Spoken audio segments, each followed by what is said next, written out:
Hey, Gearheads, it's Jeff with Gear Report. It is, what day is it? It's Thursday, Thirsty Thursday, or is it Throat Punch Thursday? You can never tell. We're going to have to see how the show goes and decide which version of Thursday we're going to go with today. Flying Rich here with the appropriate number of yos once again. Thank you very much. Thank you very much. Thank you very much. Let's see. TJ is going to be with us shortly. Let's see. Oh, well. Mystic, you will be upset to hear what I was about to say. TJ isn't here yet. So I know that's the only reason you come here. But TJ is in the playoffs of his adult kickball league. Yes, you heard it right. TJ is an adult kickball superstar. And yeah, they won their first game tonight. So they're on to the second game. I know I get a kick out of it also. That started 33 minutes ago. So who knows? Maybe he'll be here shortly. Until then, I don't even want to say what this guy's name is because, frankly, I find that offensive. But you can introduce him.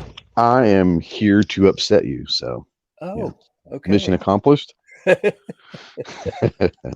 don't have to watch myself. That there's kind of a small group of people that I know that did time in the Marine Corps, that know that I was in the Air Force, and we kind of banter back and forth with each other with the crayon jokes and whatever. And sometimes I'll run into other people and they'll mention, they're a Marine, or they'll have a license plate or a sticker or something. And I'll start to make a comment and I'm like, yeah, they may not get that I'm doing this in a playful inter-service banter. Perhaps I should get to know them a bit before I dive in with that stuff. The funny thing, and you and I have talked about this many times, I think, privately, probably, even publicly, I guess. But when I was in, the crayon thing wasn't a thing. Right. Like I didn't know what that was when I first heard it. Like, what are y'all talking about? And it was a newer generation thing, post 9/11 type thing. I was like, I don't even know what y'all are talking about.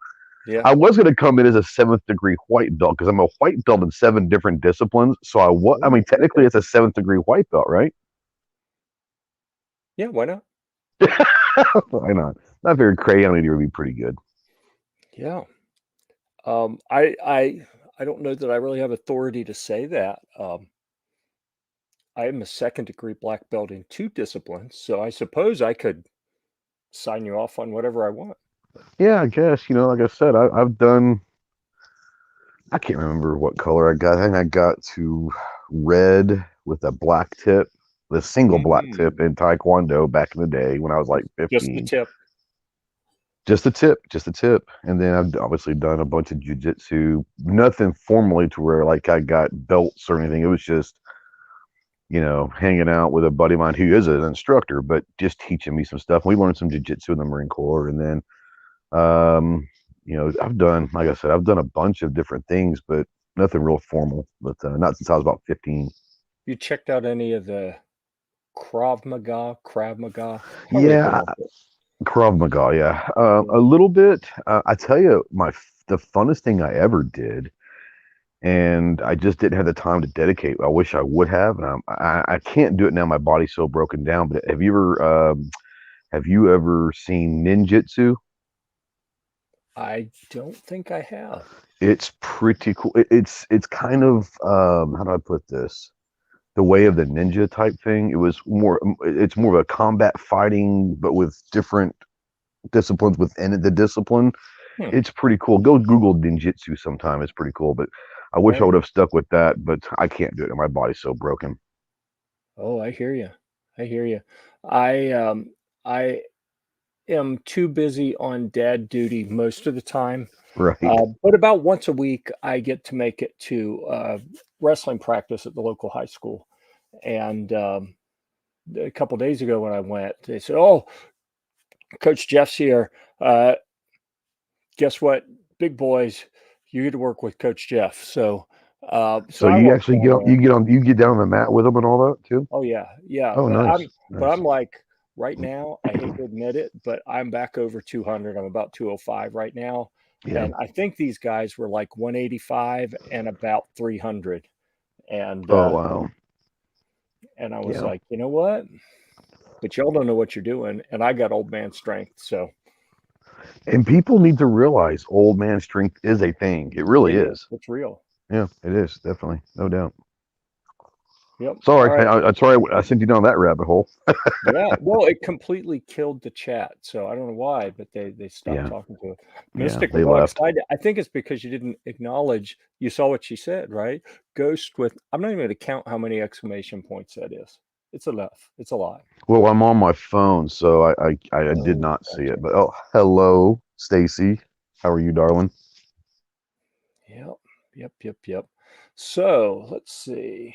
We'll go back to the banners. I'm going to put that one back up there. And been going 6.5 minutes. I usually try to give us a few minutes for people to wander in, for notices to go out, for people to leave comments and thumbs ups and all that stuff. Looks like we're pretty light today. I wonder if we're not up against Gizzard Gary again, are we? No. I mean, I don't. For me, it's a big deal. I'll tell you how much I like you. I'm missing a Cowboy game to be on here. So to me, that's a big deal. So okay, good. Well, thank you. So maybe there could be other people watching the Cowboy Saints play. I don't know. I have no idea. Doubtful, but I've become that guy that used to annoy me, where it's like, oh, that's a professional sports thing, right? I mean, I know who the Cowboys are. Sure. Up through college, I watched football, not as religiously as some people, but I was really into it, and I was really into fantasy football shortly after college. But I had a bad experience in college where I say a bad experience. I walked on and made a Division I football team, and I was a kicker, right? So our safety ended up being a multi-time Pro Bowl safety in NFL. He was above he was out of his league. He was out of our league. Sure. And I thought he You was can going to tell kill the me in dudes practice. are just that good. You can tell right away. Yeah. Oh yeah.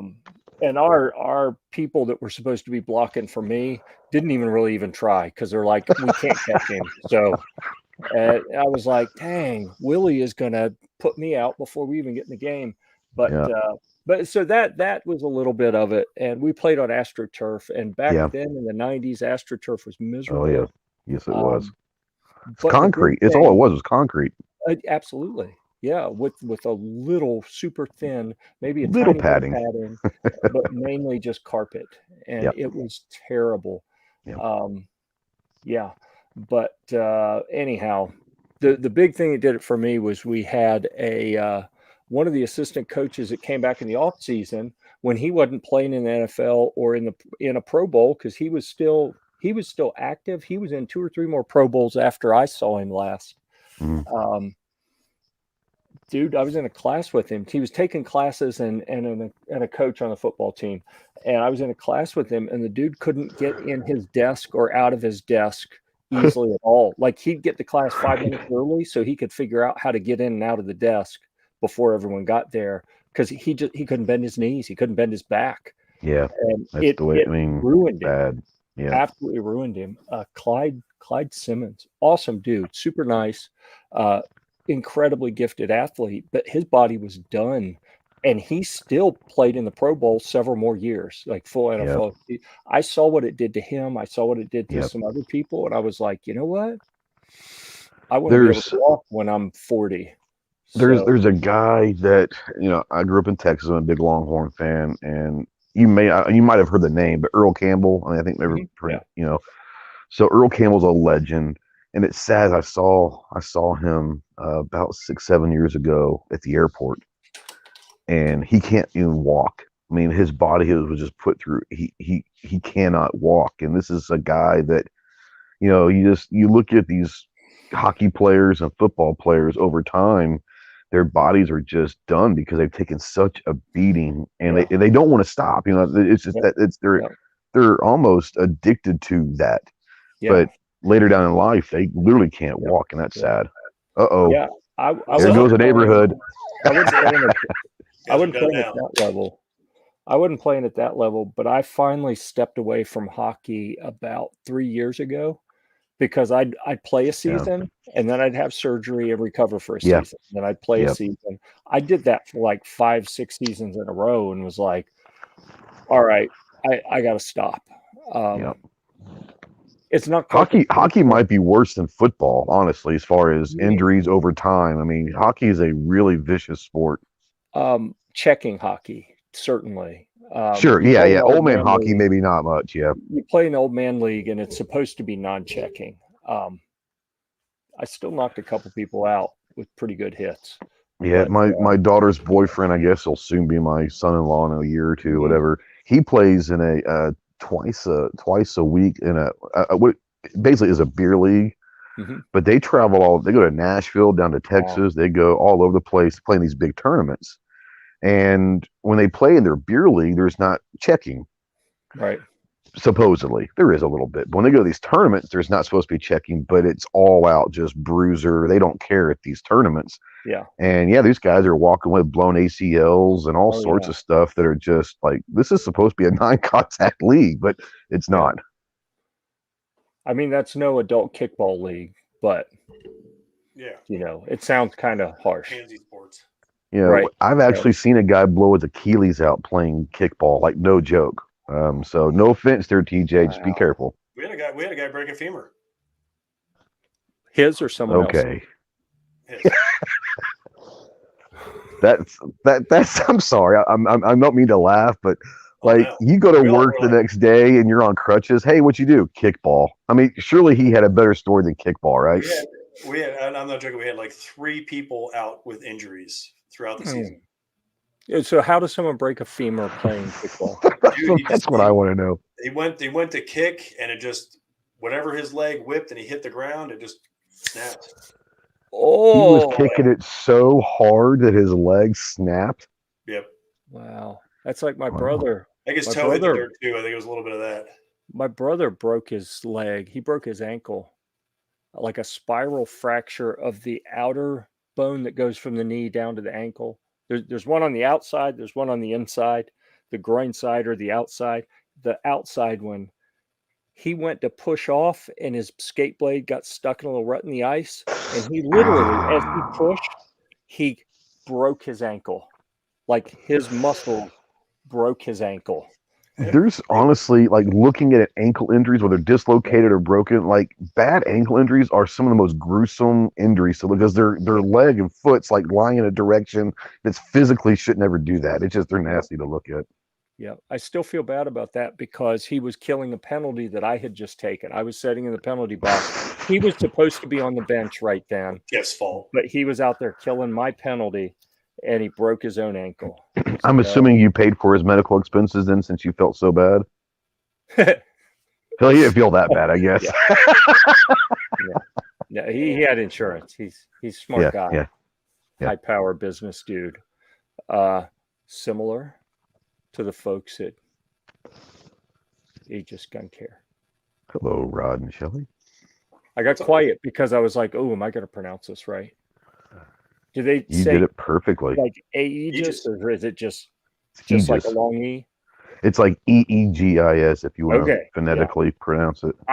You saw the moment of panic in my eyes where I did. Like, I did. do I attempt to pronounce the A at all? I don't know. But I was committed at that point. I had to say, Jeff, you wouldn't be the first time or first person to mispronounce that. I assure you. I'm just the first that's honest enough to call myself out right here. This is true. On the interwebs. Okay. Yes. So it would be the fibula bone. Fibula bone. Yeah. There's a fibula and a tibia. Is it tibula? Is it tibula and fibula? Tibia maybe? I don't know. I get all those leg bones confused. It's called which one's the big thick one that, like, if it breaks, it's bad news? That's the femur, right? Oh, the femur. Okay. Yeah. Okay. And then down below, you've got the tibia and fibula, or whatever they are. Yeah. And then I broke playing hockey. I broke the fibula. Same place my brother broke his. But I got checked from one side high at the shoulder, and the other side, the guy chopped my ankle out from under me. And his stick, he fell. Like, I took both of them down with me, and the guy that chopped my ankle, his stick was under my ankle, but on top of his body as we fell, and my ankle rolled across his stick and it broke that bone. Well, if you weren't like 6'5", I mean, I was standing in front of the goalie. He couldn't see anything, and one of them couldn't move me. So they double teamed me to get me out of the way. And yeah, and I come off the ice. The most feared man in old man hockey right there. It takes a double team every time. We very rarely had any spectators, but this was in a Labatt's tournament that we were playing in, and a spectator comes up and says, hey, I'm an orthopedist. Would you like me to look at it? So he pokes and prods and, oh yeah, it's just sprained. Don't be afraid to put weight on it. In fact, be sure you're putting weight on it. So I go and I'm walking around, and as I'm getting up to leave the locker room after the game, one of the guys on my team is watching me. And he said, Jeff, sit back down. Your leg's broken. I said, Marty, I told you the orthopedist out there, he said it's not broken. It's just a sprain. He told me I had to keep putting weight on it. He said, dude, trust me, it's broken. I said, no offense, dude, you're a veterinarian. And he said, that's why you should trust me. Because my patients can't talk to me. I watch, I see what you're doing. That's broken. I said, yeah, whatever. And the veterinarian was right, obviously. He said, don't tell anyone this. So we'll talk about live. He put me up on the little doggy x-ray machine. He x-rayed it. Him and our goalie was an EMT. And they're in the other room. And the goalie, I hear him go, oh, shit. And he says, Wes, you know he can hear you, right? And I said, yep. So I take that x-ray. I drive to the emergency room. I park, and the parking's at the bottom of a hill. I hop on one foot up the step in the front, up to the counter. Hey, I got a broken leg. I need to get something done with it. Like, well, okay, we can have it checked out, see if it's broken. I'm like, no, it's broken. Here's the x-ray. Sticking out? I'm like, no, it's broken. Trust me. Yeah, okay, well, we'll get x-rays. I'm like, well, you can if you want, but it's broken. And so what are you carrying? I said, oh, x-rays. Where'd you get them? I said, don't ask me that. Up back in the alley. So they took me back. Yeah, Rodrigo's yeah, quickie x-ray. I think that they probably were thinking, and it didn't cross my mind until right now. And this was 15. No, hold on. My son was just a year or 3 old, and he's 19. So 15, 16 years ago, probably. Just now crossed my mind. They probably thought I was fishing for pain meds. But oh, yeah, absolutely. I never even considered it. I never crossed my mind. So we go back. The x-ray tech looks at them. Well, these don't look too bad, but I'm required to take my own pictures. So we go back, and he's looking at the swollen, the red spot on the leg. And he's like, yeah, okay, I believe you, but I'm still required. He goes and shoots them. And then when the doctor comes in, he looks at those and he says, oh, what are these sitting over here? And he pulls them out. And he puts them up. He's like, oh, these are awesome. I couldn't even see the break on the ones that our guy shot. So the vet took splendid, absolutely perfect. They get to use more radiation than normal. Yeah. Now a question: when the emergency doctor took the x-ray, did he also go, oh shit? Or was that just a vet? He had a little better composure. Yeah. Yeah, that was the EMT that did that. The doctor was he was more composed, but made for a good story if nothing else. Yeah. All right, so let me find. I'm going to get another window open in the background here. Let's see. We're going to share. We're going to let Ghost talk about the only article that has been published. I'm slacking. In the last 2 weeks. I'm slacking. Yeah. You're slacking. I'm slacking. Did I do the right one? Yeah, there it is. We can see it. Look at that. I'm going to get rid of the shit shooting banner. Very, very festive. We are in I'm recently a completed festive guy. review, so I'm going to get rid of that. Yeah, so the artwork, the hero image on this was pretty darn stunning. I was like, whoa. It's amazing what can happen in Photoshop, Yeah. So is that rifle completely shopped in? Oh, yeah, absolutely. Yeah. Oh, wow. I thought it was real. Like I thought No. it was, I believe it's probably a real rifle and a real deck, but Yeah. yeah. The deck and the Christmas trees are one. The rifle is a separate photo that it took me a while to actually get it scaled to where it would look like it's supposed to be As I there. say, the background looks like a Hallmark Channel movie. It Yeah. does, doesn't it? I think I've seen that before. I think it looks pretty good. I got it on some wallpaper website. You probably have seen it before. Right. Right. So the idea here, this was supposed to be the first in a long list of different gift guides, and I got busy with dad duty stuff and hadn't got any of mine done. So this is the one we get to talk about. And I thought it was pretty cool that you didn't just kick one out for the kind of a generic category, but actually like this is what you are living and breathing as you are diving in and learning a new discipline with the competitive long range shooting. So yeah. this isn't kind of generic recommendations. This is more like, hey, I'm out there learning and trying and failing with some products and having success with others, and I like that approach. So what do you Yeah, it was just one of those things that there are some things that you go to matches and all that. The first thing that Kestrel, man, that Kestrel will save your time and life in a competition, because you're gonna have your zero data saved into that Kestrel. And so you get out there and it'll take the wind, it'll take the temperature, it'll take all that stuff, and then it'll give you your corrections. Let's say you put, let's say you're at 100 yards and say, okay, this target is at 540 yards. You type in the yardage, it takes the wind and all that in consideration. And it says, okay, for a 540 yard target, you need to go 1.7 mils or 0.8 mils up and 3.3 mils right or whatever. And so you can write that on your data card. If you've got multiple targets in a stage, they're at different distances. Now you write that little data card, and so when it's time to switch, you've already basically got. Is it dead on perfect? Maybe not, because wind can pick up and all that, but it's close enough to get you on, 1 MOA or 1.5 MOA target at whatever distance, So it's one of those things where it's pretty awesome. It definitely saves time. So Kestrel, there's two things that I would say for competition shooting: Kestrel and a really good support bag. Those are the two things. If you don't have, then you're really behind the 8 ball to start out with. Yeah. Huh.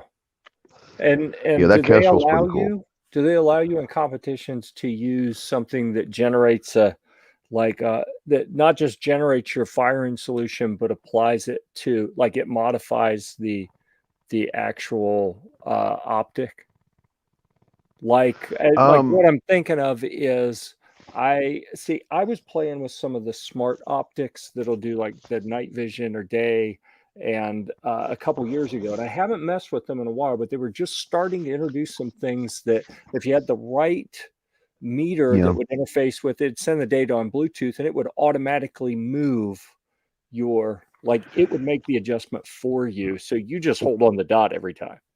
Right. And I know there are certain Kestrels, there's different models of the Kestrels that can do that. And I know that there are optics that can do that. I don't know if they're allowed in like the PRS world, because I've only been to a couple of matches, but every match that I've been to, no one has used those. They've used manual dialed optics. So I don't know if that's because of a rule or they like to do it the manual way. I don't know the answer to that. I wish I did. Yeah. Yeah. Interesting either way that there are a number of different options people can use there. Yeah, and then this is a bag that I got. So when I went to my first match, I didn't have a bag because a couple of guys I knew that I was going to be shooting with said, "Hey, I'll have extra bags. You can use my bag." That's a great thing about competitive shooting. Is no matter what discipline it is, let's share gear.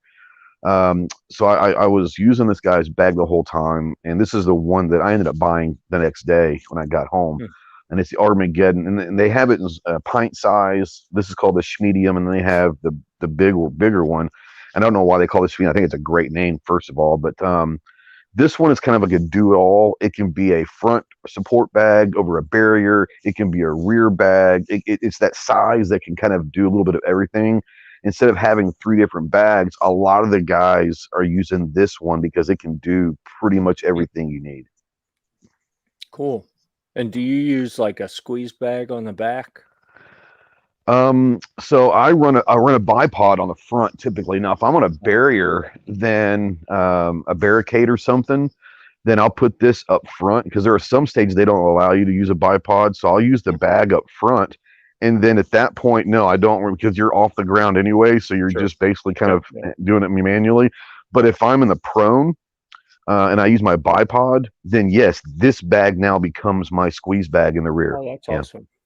Yeah. That was a revelation to me when I figured out how to use a squeeze bag to support that it's so much easier. Yeah. Right up under your shoulder. And I was like, how did I not know this? You know? Yeah. Yeah. Cool. All no right. doubt. And then the swagger. Yeah. Well, I originally went with a Harris bipod. And it was one of those, it was like $110 bipod.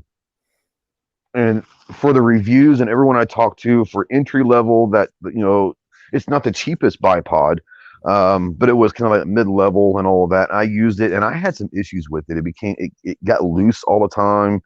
The one that I got was to mount on the sling swivel, and that's not a very stable. Yeah. Plus there's no quick detach on it. So the great people at Swagger, have talked to Dustin over at Swagger, and they have this one that's just coming out, and it's meant to be a competitive long range bipod. You can use it for hunting, but it was designed to be a competitive one. So this is the one that I went with, and like I said, it can attach to a sling swivel or a Picatinny rail, which I ended up upgrading to a Picatinny rail on my rifle.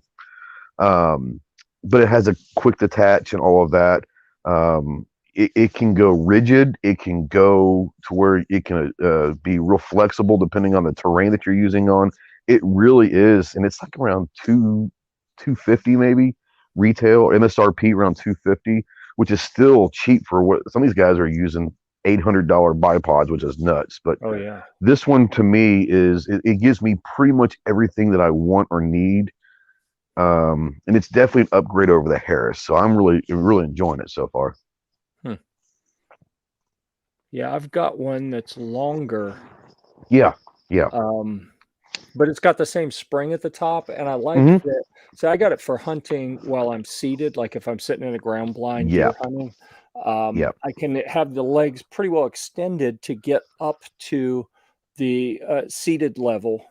And you can kind of lock it in so they're more rigid, or you can give it, pull them out just enough that the spring lets it move around. And now you have enough support, but you can still move around a little easier. And the great thing is it's not just either rigid or unbelievably loose cant. You can anywhere in between.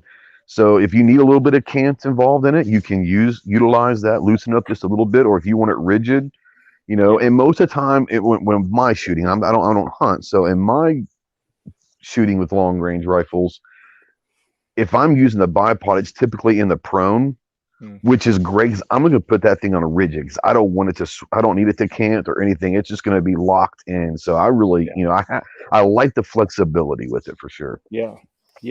When I got into longer range shooting a few years ago, not as competition, but really for reviews and just for the challenge of it.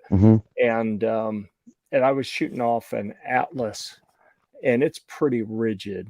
And I like that the Swagger that I have is a little bit more flexible. And then I've got this from Fab Defense. It's called the Spike that I need to put on a rifle and use here pretty soon. It looks like it's fairly rigid, but it has a little bit of kind of pivot cant action at the top. So lots of different options out there. And I think that the reason I wanted to mention the different types is just to so we could kind of talk about some of the pros and cons of them so people would understand, you know, why is it important that you've got the additional flexibility in the Swagger versus the more heavy, really expensive, more rigid ones. I think we did Well, that. I think a lot of it. Most of the people I would imagine that use the bipods are hunting. Like like you got your swagger, and some of these come up to where you can go up to like 4 feet extended Yeah. legs on these Yeah. things. For whatever stance that you're trying to build, basically. Yeah. And where the cant comes into play is if you're hunting up in a blind or behind a rock or wherever you are, and you're hunting, you're very rarely going to be on level ground. So Yeah. having the ability to have a little flexibility and cant to where you can build your stance that's sturdy for you, but yet the rifle can still level up. That's really where the magic of some of these bipods come into play. Cool. All right. But So I got to scroll here. There we go. Oh, Athlon Optics. Interesting. yeah, so I've really become good friends with another Dustin, obviously, at Athlon, and I'm using their scope, and it's a wonderful scope. And your Athlon puts out some really quality stuff. I've been really pleased for very good prices. Now, what I found is I was almost, before I went to my first match to watch, I almost went and bought a spotting scope. Uh-huh. Because I figured that would be, everyone's got to be able to spot yardages and all that. So I get to my Sure. first match up in Missouri, and no one's using a spotting scope. Hmm. No one. They're all using the Swarovski $3,000 binos. I was like, well, I'm not spending $3,000 on binos. Go to my second match, everyone's using binos. No one, I hadn't seen one person using a spotting scope. So I was like, okay, so binos must be the way to go. And I was talking back and forth. Dustin was asking how my scope was going and all that, and he's like, we started talking about spotting scopes versus. He's a long range competition shooter as well. Said spotting scope versus binos. I've been kind of interested in the fact that no one's using spotting scopes. He goes, oh yeah, spotting scopes are great for certain things, but for if you go out to only about 1,200 yards in these things, the spotting scope, it's big and bulky and all that. Binos are a lot easier, a lot lighter, easier to carry, and so I'm using binos, and these are not. Most of them are using 15 by 55 or 15 by 56 or something. I think these are 15 by 50s. These are 12 by 50s, and it'll go out to 1,200 yards. And if I'm going out past 1,200 yards, I'll borrow someone else's $3,000 binos if I have to. Yeah. So are you bracing on something when you're using them? Yeah, I've got a tripod. I went and got actually off of Amazon. Some of these guys, once again, these guys are spending $1,000 for tripods, $3,000 for binos, $1,000 for a bipod, $5,000 scopes, $10,000. I'm like, I'm doing this budget entry level, right? Yeah. I've already spent. My wife can't hear me. About $5,000. Oh But some of these guys are spending like 15, 20 grand on their loadouts, right?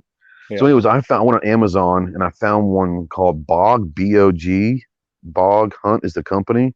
Mm-hmm. And they had a nice little, I can't remember which one it's called. Anyways, it was like about $100. And it was a carbon aluminum, kind of a hybrid tripod, and the binoculars came with a tripod mount already. So I that's what I'm using is a Bog tripod, about $100, and I'm not going to be banging it around, so it should get what I need to get done it for. It's not going to be the greatest thing, but I'm just looking at matches, trying to get my stuff done. So But that's what I'm using. Why the binos instead of a spotting scope? From what I'm gathering from everyone that I'm talking to, and I'm now you know me, I'm going to dive into whatever I do head first, and I'm a bunch of groups and forums and all that, and everyone's basically saying that they're just lighter. They're not as bulky. You don't have to make space for a big old spotting scope. And some of these competitions, like actual sniper competitions, where you're trekking, you're humping, half a mile between different shooting positions and all of that. Walking around with the tripod and a big old spotting scope isn't necessarily the easiest thing. So that's everyone just said it's easier. And once again, unless you're going out to about a mile, anything about 1,200 yards and in, they said binos are the way to go. So that's kind of what I went with. And like I said, I haven't seen one person in the 2 matches that I've been to, not one person using a spotting scope. Yeah, I've used spotting scopes at the range and find that it can be hard to find the target. You got to really aggressively roll it out, find your target, roll it in, get it all adjusted. It's kind of a pain. I would think that that easy kind of thumb wheel in the middle of the binos would be easier. Yeah, I could probably see where in some of these matches, and I don't shoot the matches that are undetermined distances. All the stages, they give you the stages and they break down what all the yardages to each target is. Now, if it was undetermined yardages and distances, I could see where a spotting scope might come into play better, because a lot of the spotting scopes have yard range finders built into them. And maybe that would be a great time to use a spotting scope. I've only, like I said, I've only been to a couple of them, but every single target, they've already given you the distances. So I don't have to worry about having, now I do carry a Bushnell yardage finder with me, but I haven't had to use it yet. Interesting. Okay, because they tell you.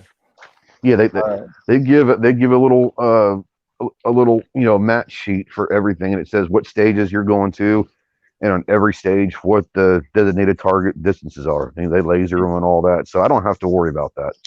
Gotcha. Okay. So for ear pro, you've gone with something in the ear, so you're not dealing with the interference with earmuffs on the comb of the stock.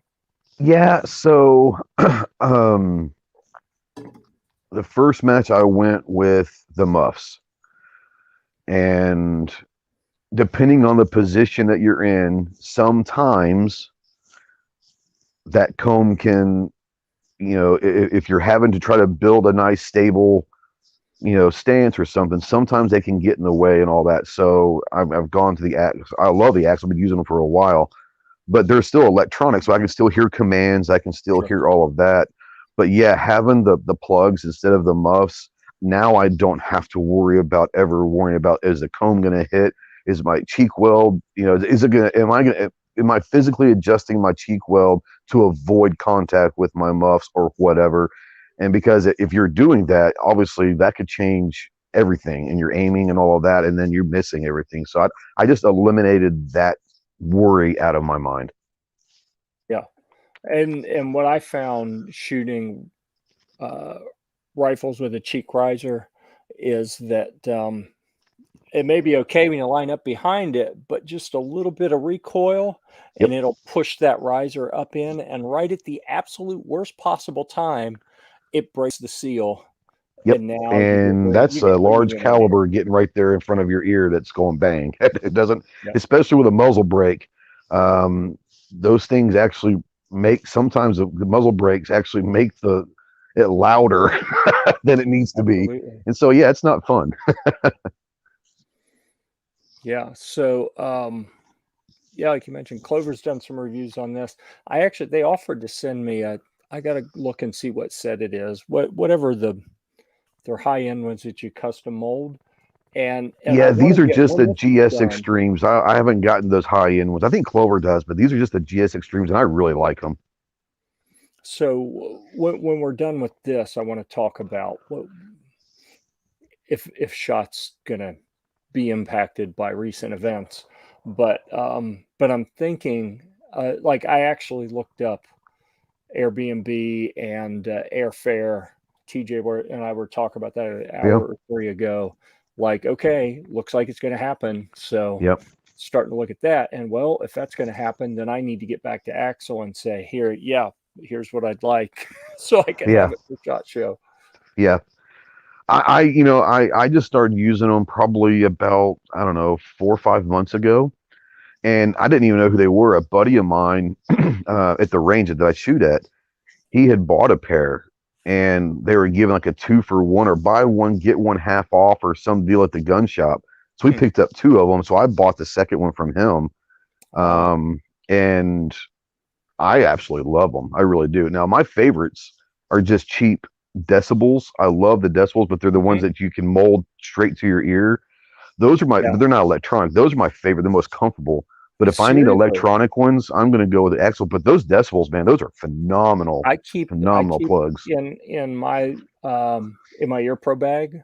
Mhm. I used to have the Howard Light, just the ones that everyone Oh gets yeah, start out because they're $45. Was it Sig? I think Sig gave me a set of walkers at their range Mhm. day. The Mhm. one time we went before they kicked us out and said never come back. That was fun. Um, anyhow, those are kind of comfortable. So I yeah, have those, and I'll switch up between those and the 3Ms that have the yeah, Bluetooth in them. But those are bigger, and yeah. more often than not, if I am not really bent on trying to have conversations and hear range commands and stuff, Yep. I switch to the decibels. And I have some with Bluetooth, but they're not. They're Bluetooth for playing music. They're not Yeah. Bluetooth Yeah. where it cuts out or does like an inversion of the sound spike to cancel Yeah. it. They're Yeah. but I use the ones with the filters, and they're Yeah. awesome. No Yeah. battery. Mine are just a regular old $30-$40 moldable earplugs from Decibels. And I probably wear those 95% of the time. The only time I wear the electronics is if someone's on the range or if I'm in a competition. But what I like about the Axle is they're the electronic ones where they muffle the sound and all that. But they come over your ear a little bit, and they're kind of bendable wires Mm-hmm. to where you can put them over the back of your ear and kind of clamp them a little bit, and they're not going anywhere. So Yeah, they're really comfortable. I like that. Yeah. Cool. Yeah, I don't like my kids like the little earbuds that you just poke one in this ear and one in the other, and they're separate, like you store them in a little Oh box yeah, sure. and they're not connected. I hate them because they fall out for me. Like if I try Yeah. to do anything active at all, one or both is going to fall out. So Yeah. I like the ones. Oh, and that's right. I got another set that I've worn on the range that I just unplugged and put in my bag for a trip tomorrow. Okay, last thing about the amplified hearing protection, since Hmm. we're going down lots of rat holes here. The other reason I like the decibels with the filters that are non-powered is you can still hear range commands and discussions. It's a little bit muffled, but you can still Yeah. make it out pretty well. 100%. But it doesn't amplify when the person next to you is kicking the gravel at the range incessantly the whole time you're there. Because I took my scouts to the range this past weekend. Or was it this past weekend? Yeah, it was. And one of the kids just kept kicking the gravel. And with the amplified headset, it was so loud that every time he did it, I jumped. And I was like, dude, you got to stop doing that. But Right. also, fun fact, after they did all the shooting, I shot one thing just to see if I could shoot my what was it, DPMS 22 upper on an AR-15 lower. I couldn't find the magazine for it. It's got a special mag. So I was seeing, can you even hand load one at a time? And you can, but Right. it's tricky. But I didn't even really do any shooting. But then I took the RSO range safety officer exam afterwards, 98%. Nice. So There you go. as soon as the paperwork comes through, I will be a qualified RSO, which is not for Congrats. industry stuff. I will deny any knowledge of that at industry events, but Sure. it'll allow me when my scouts, Sea Scouts, we do sailing in the warm months, shooting sports in the cooler months. So having me as an RSO and Alan from Quarter Horse Arms as an instructor gives us another pair of instructor and RSO, because you have to have an instructor and an RSO for each pistol when scouts are shooting. Oh wow. We only Each have one pistol? set now, so we could only have one person shooting at a time. Oh wow. I didn't know. Wow, that's kind of crazy. But now that Alan has volunteered to help and I got the qualification as RSO, now we can have two scouts. So we can set up a dueling tree or do plate duels or something. That'll be Sure. fun. That would Yep. be fun. Sure. All right. So you got your dope book. Yeah, a dope book. I mean, that's just one of those things that everyone needs. And the reason why I picked this one, they're pretty inexpensive, like 10-12 bucks for the right rein. They're not honestly, they're not the most glorified dope books. They don't have charts. They don't have a whole lot of things.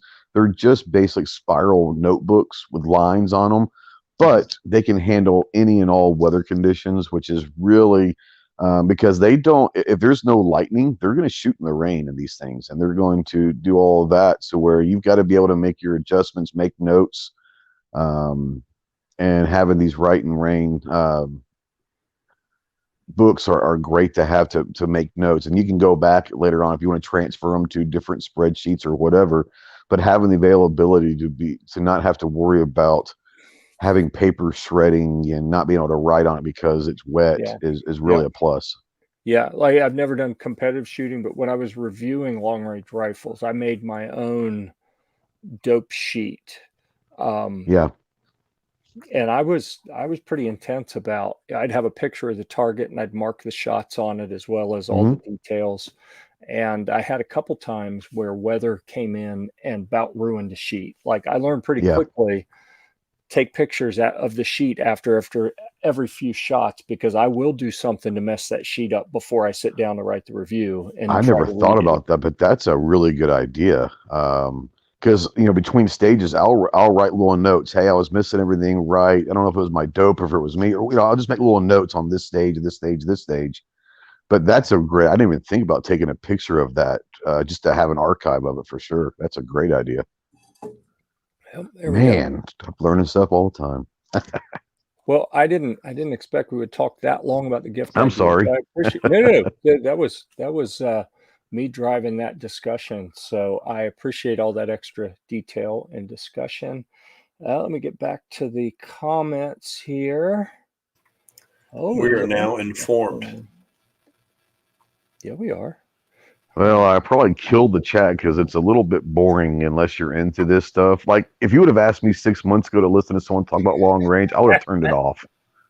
Now I'm head into it, so it's really interesting to me. But some people probably think it's boring. I don't know.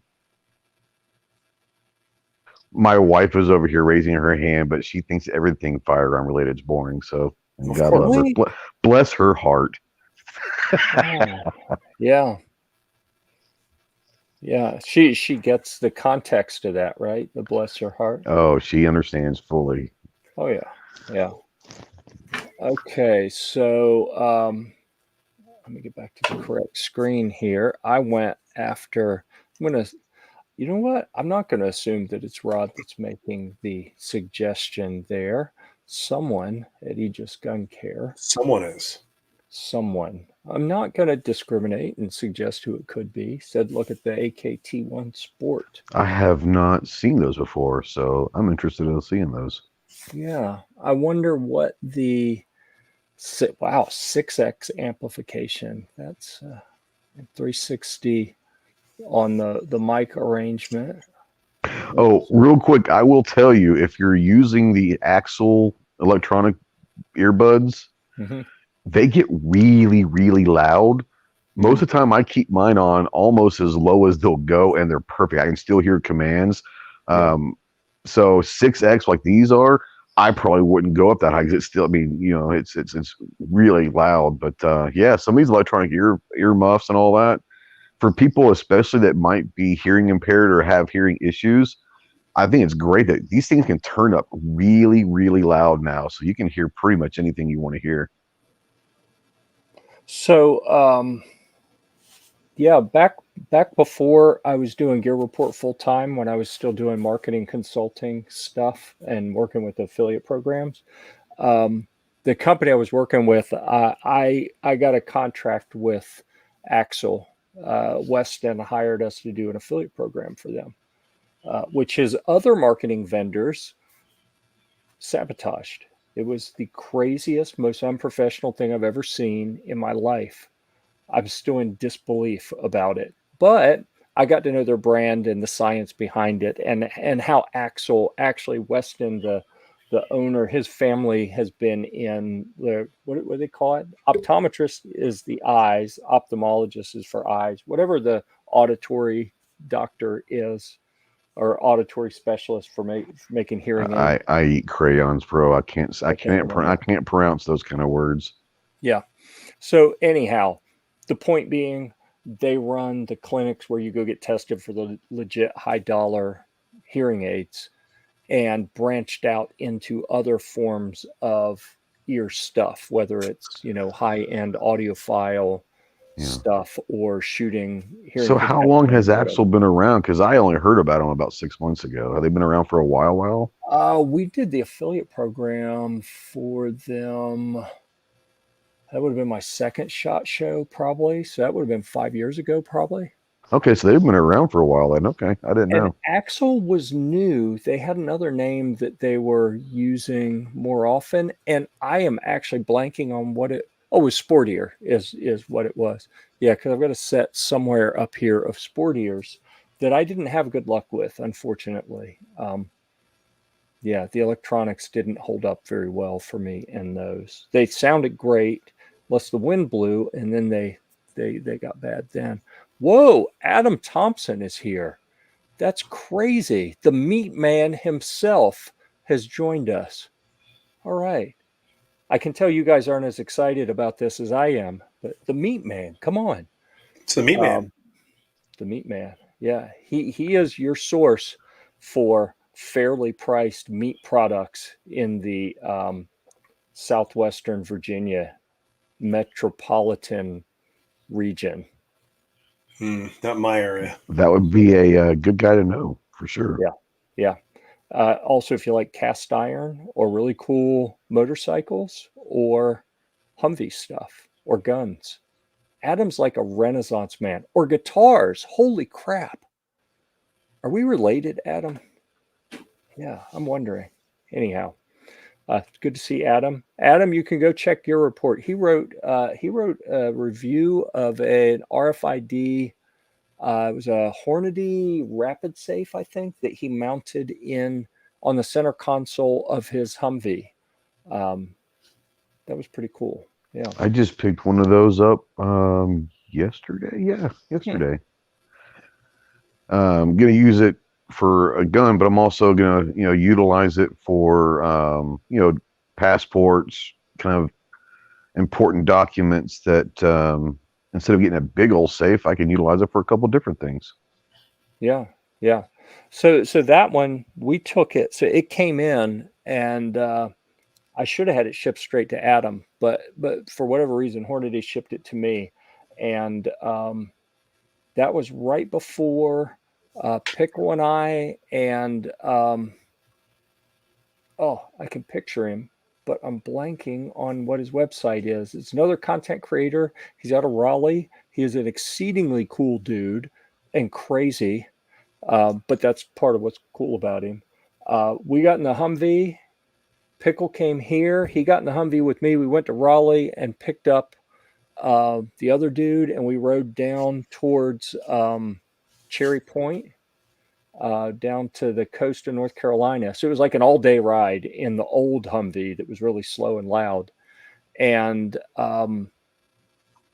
we took a couple like AR pistols and stuff with us, and took that Rapid Safe in, chained it to like multiple pieces of furniture in the hotel room, and stored guns in there while we were at High Speed Gear for their High Speed Gear and 6 Hour range event that we went to a few years ago. And it worked awesome. And the people that clean the rooms just kept giving us the side eye whenever we walked in and out. So like, yeah, whatever. Yeah, I just picked up, I'm not sure which model it is, but it's one of the ones, the biometric for me. I got a safe for my daughter. That's a little Christmas present. Hopefully she's not watching, but probably not, but that's for her Christmas. But I picked up one of those for me, and like I said, it's gonna work as a safe, but it's also gonna hold some important documents for us and all that stuff. And I like it to where I like the biometric stuff, man. It's real simple. You push it. Not only does it open quickly, but the shelf kind of comes out for you. So it's kind of cool. I'm looking forward to messing with it. Yeah. Let's see here. Yeah, little known fact, and this is a fact as far as you know. Your daughter is actually a big TJ fan. So whenever he's here, she will generally be watching. That's probably true, but aren't all the ladies big TJ fans? I'm just saying. I can't help it. Sorry. Yeah, it's a curse, isn't it? It is. It's a curse. It is. I can't go anywhere. Yeah, there's that Hornady Rapid Safe where Adam chained it in the Humvee and has it so it opens over on the driver's side for him. Yeah, that worked pretty well. I think the one that I got is just like a one gun safe. Yeah. Hold on, it's right over here. I can tell you what model it is. But, it is the one gun biometric vault. Ah, that's something I need to do more of. I see those through the Amazon reviewer program that I'm in, biometric little pistol safes and things all the time. And I haven't gotten any, and I kind of feel like I should. Hunter from Range Hot. That's who I was trying to pick up. Yep. From where? Rangehot.com. Okay. Yeah, never met him before, but I saw the event information. The PR guy that was running the event open copied. He didn't blind copy. He just openly sent it to all the media that were going to be there. And I saw him on there, and I looked at his website, and I was like, wait a second. He's between us and the event. So I just reached out and said, dude, you don't know me, but we're going to the same place. You don't know me, but you want to ride? But if you care to subject yourself to riding there in an old Humvee that tops out at 57 miles an hour, then we can pick you up on the way. With a guy riding shotgun called Pickle. Why the Pickle. hell not? So Pickle had never shot. I don't think he'd ever shot a gun before. Like that. Really? Is that true? You know, Pickle was in the back. Maybe. That's true. I can't You're right. remember if he'd You're never right. shot a gun before. Or, well, you see him here. I was driving. He was in the passenger seat. And Now he's an instructor. That's pretty awesome. You know, look what you did to this guy. You changed and ruined his life forever. Who's an instructor now? Isn't Pickle doing some instructing now? No, Toby's doing the instructing. I knew Toby was, but I thought Pickle was too. No, is he just doing all the hammock stuff still? Yeah, he probably. For some reason, I thought he was doing some instruction stuff. I don't know why. No, but so we stop at Hunter's, and he's just on the outer edge of Raleigh. He's like just across the city limit line, barely in the country, not in a neighborhood, but not in the country either. You know, he's got neighbors around. And before we go, I said, you know, Pickle here, he's not really shot before. And this is kind of a big deal. He's the camping guy, and I'm taking him to an industry event where we're going to the range with Sig Sauer and some Sig Academy instructors. And honestly, he's probably just going to run the camera. But it'd be really cool if before we get there, since Hunter, you're an instructor, would you mind giving him some basic instruction? So he had him shoot a few things. And I think he even got out like an SBR, like a full auto SBR or something. And I'm like, you know what? This is awesome because he's not in a neighborhood, but he's not in the country, and he's just outside the city limits. And I'm like, your neighbors have got to freaking love you. Well, they very well could, because he's got all the fun stuff. Yeah. But so Pickle shoots his very first gun. Was like something little, like a 9 or a 22, I don't remember. And he moved up to like a 10 and a 45, and then switches over to like a 5.56 full auto. And I'm like, within 20 minutes of shooting your first firearm, and you're shooting full auto. And then it's pretty cool. 2-3 days later, he's on the range, and Doug, one of the SIG Academy instructors, actually pulled him aside and gave him some private instruction as well. And I was like, listen, dude, you need to understand this isn't normal. Yeah, this isn't how it works. That's an experience that most people don't ever get. Yeah. And he got it all within a couple days. So that's pretty sweet. That's the fun side of what I do, is when I get a chance to give someone a new experience like that. Like, I don't know, TJ, would you make it to SHOT Show if you weren't associated, if you were never associated with Gear Report? Probably not. Probably not. That's what I'm saying. I mean, I would have invited him to come under mine, but I wouldn't have met him without Gear Report. So yeah, I'd have told you about him. Maybe. I don't know. Oh, Well, then he I went probably would have and heard about him because his reputation is kind of legendary. So I probably would have heard about him up here. Your daughter would have said something. That's true. That's fair. That's fair. I shouldn't, I'll apologize to your daughter right now because I try not to joke like that about people I've never even spoken to. I'm But sure the great thing is she has my personality. She can talk shit with the best of them, so she's good to go. Ah, okay. It's me. Oh, thank you for clarifying. It's me. Yeah, I saw that. I was like, well, that doesn't answer anything. Yeah. Crystal, seriously, you could say hi to us. It wouldn't kill you to say hi. Ghost is here. I'm here. I mean, we Hi, appreciate Crystal. you saying hi You're to watching. She'll Miss bust through the door in here. Oh my goodness. It just got cold in here. That's just mean I'm taking spirited that off there. That is hurtful.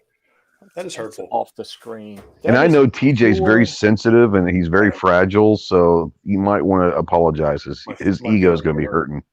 That was pure jealousy raising its head right there. That's what it was. Guaranteed. Okay. So that was our lone article to talk about for recently published stuff. Nice. Yeah. Only took an hour. Yeah, I know. Every day I'm like, I really need to get something published. Oh, but another kid needs me to take him somewhere. So yeah, never mind. I mean, TJ will tell you, he's called me a couple times in the last week, like, hey, you have time to talk? Oh yeah, I'm just driving one of the kids somewhere. Yeah, he's always en route somewhere. Well, didn't I just see that you got your son a car? Can't he drive some of the other kiddos around? So that's where I was, two days ago, I think, when TJ called. We were driving to the DMV to get the license plate registration so he could actually drive it legally. I'll tell you, I'm on a roll. I am on a roll. I get what's plural? Priuses? I don't know. I get them when something goes wrong and people are freaked out, like, oh no, hybrid, I can't fix it. And they sell them cheap. And then I buy them cheap and then I fix them. In this case, this could have been a regular car. Is this happening in your area where people will roll up and in a span of 2 or 3 minutes, they'll hop out, jack a car up, go under. One guy goes up at the front and unbolts the exhaust. Another one goes to the back with a sawzall and cuts it, and they take the section with the catalytic converters.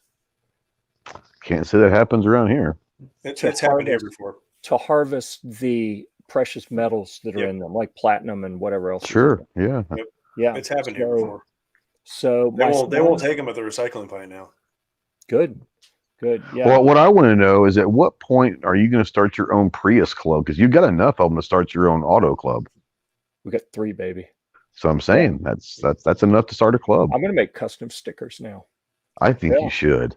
I got to come up with something good to put on them. So the back of my son's car actually has a little sticker on it that says "Cool Prius," and then under it there's a little dash and nobody. Like the attribution to whose quote it is that it's under. Yeah, says nobody. Yeah, yep. Sure. Yep. You got to put like a Boogaloo sticker on one of them just to have fun with it. Yep. So tactical Prius. At some point, I'm repainting the Humvee, and it's already desert tan, and it honestly doesn't look bad. But I just want to, as I keep bolting new stuff on, there's a little bit of color variation, like between the armor on the door and the door itself, and the body and the armor panels and the turret on the top. Everything's a little bit different shade of tan. So when I get done bolting stuff on, then I'm just going to shoot the whole truck so it's all the same color. When I do that, I believe my Prius is going to be shot desert tan as well. I'm going to stencil just like the Humvee has got over the wheels, like tire pressure, whatever. I'm going to do the little tire pressure. I'll take the Prius badge off, and it'll be a little stencil with overspray around it, just like on a military vehicle. That's what I'm does your Prius have a sunroof in it? So of the 3 Prii, none of them have a sunroof, and I am actually on the lookout for one with a sunroof. Because if you've got one with a sunroof, you've got to put the 50 or the Saw, whatever you've got, you've got to take a picture with that on the Prius. I'm just saying, that'd be great. He can probably get somebody to manufacture one of the turrets and just a turret for the Prius. Oh, size. that would be awesome. My buddy Todd, I may have to task him with making a turret for the top. But what I have right now, I actually think I could figure out how to clamp one in place. They call it the weapon tray. It's you got the turret that spins, and then there's a flat piece that the pedestal that holds the mount for the machine gun slides down in it. So I have an extra one of those big flat pieces. I just have to figure out how to clamp it to the roof, and then I have the mounting spot where I can put the pedestal, I can put the cradle, and I can put the machine gun on top. I could even make that happen. I have a titanium gunner shield as well. I could put all of that on top of this freshly tan painted Prius. But I have please make that happen. Find one with a sunroof so I can make that happen.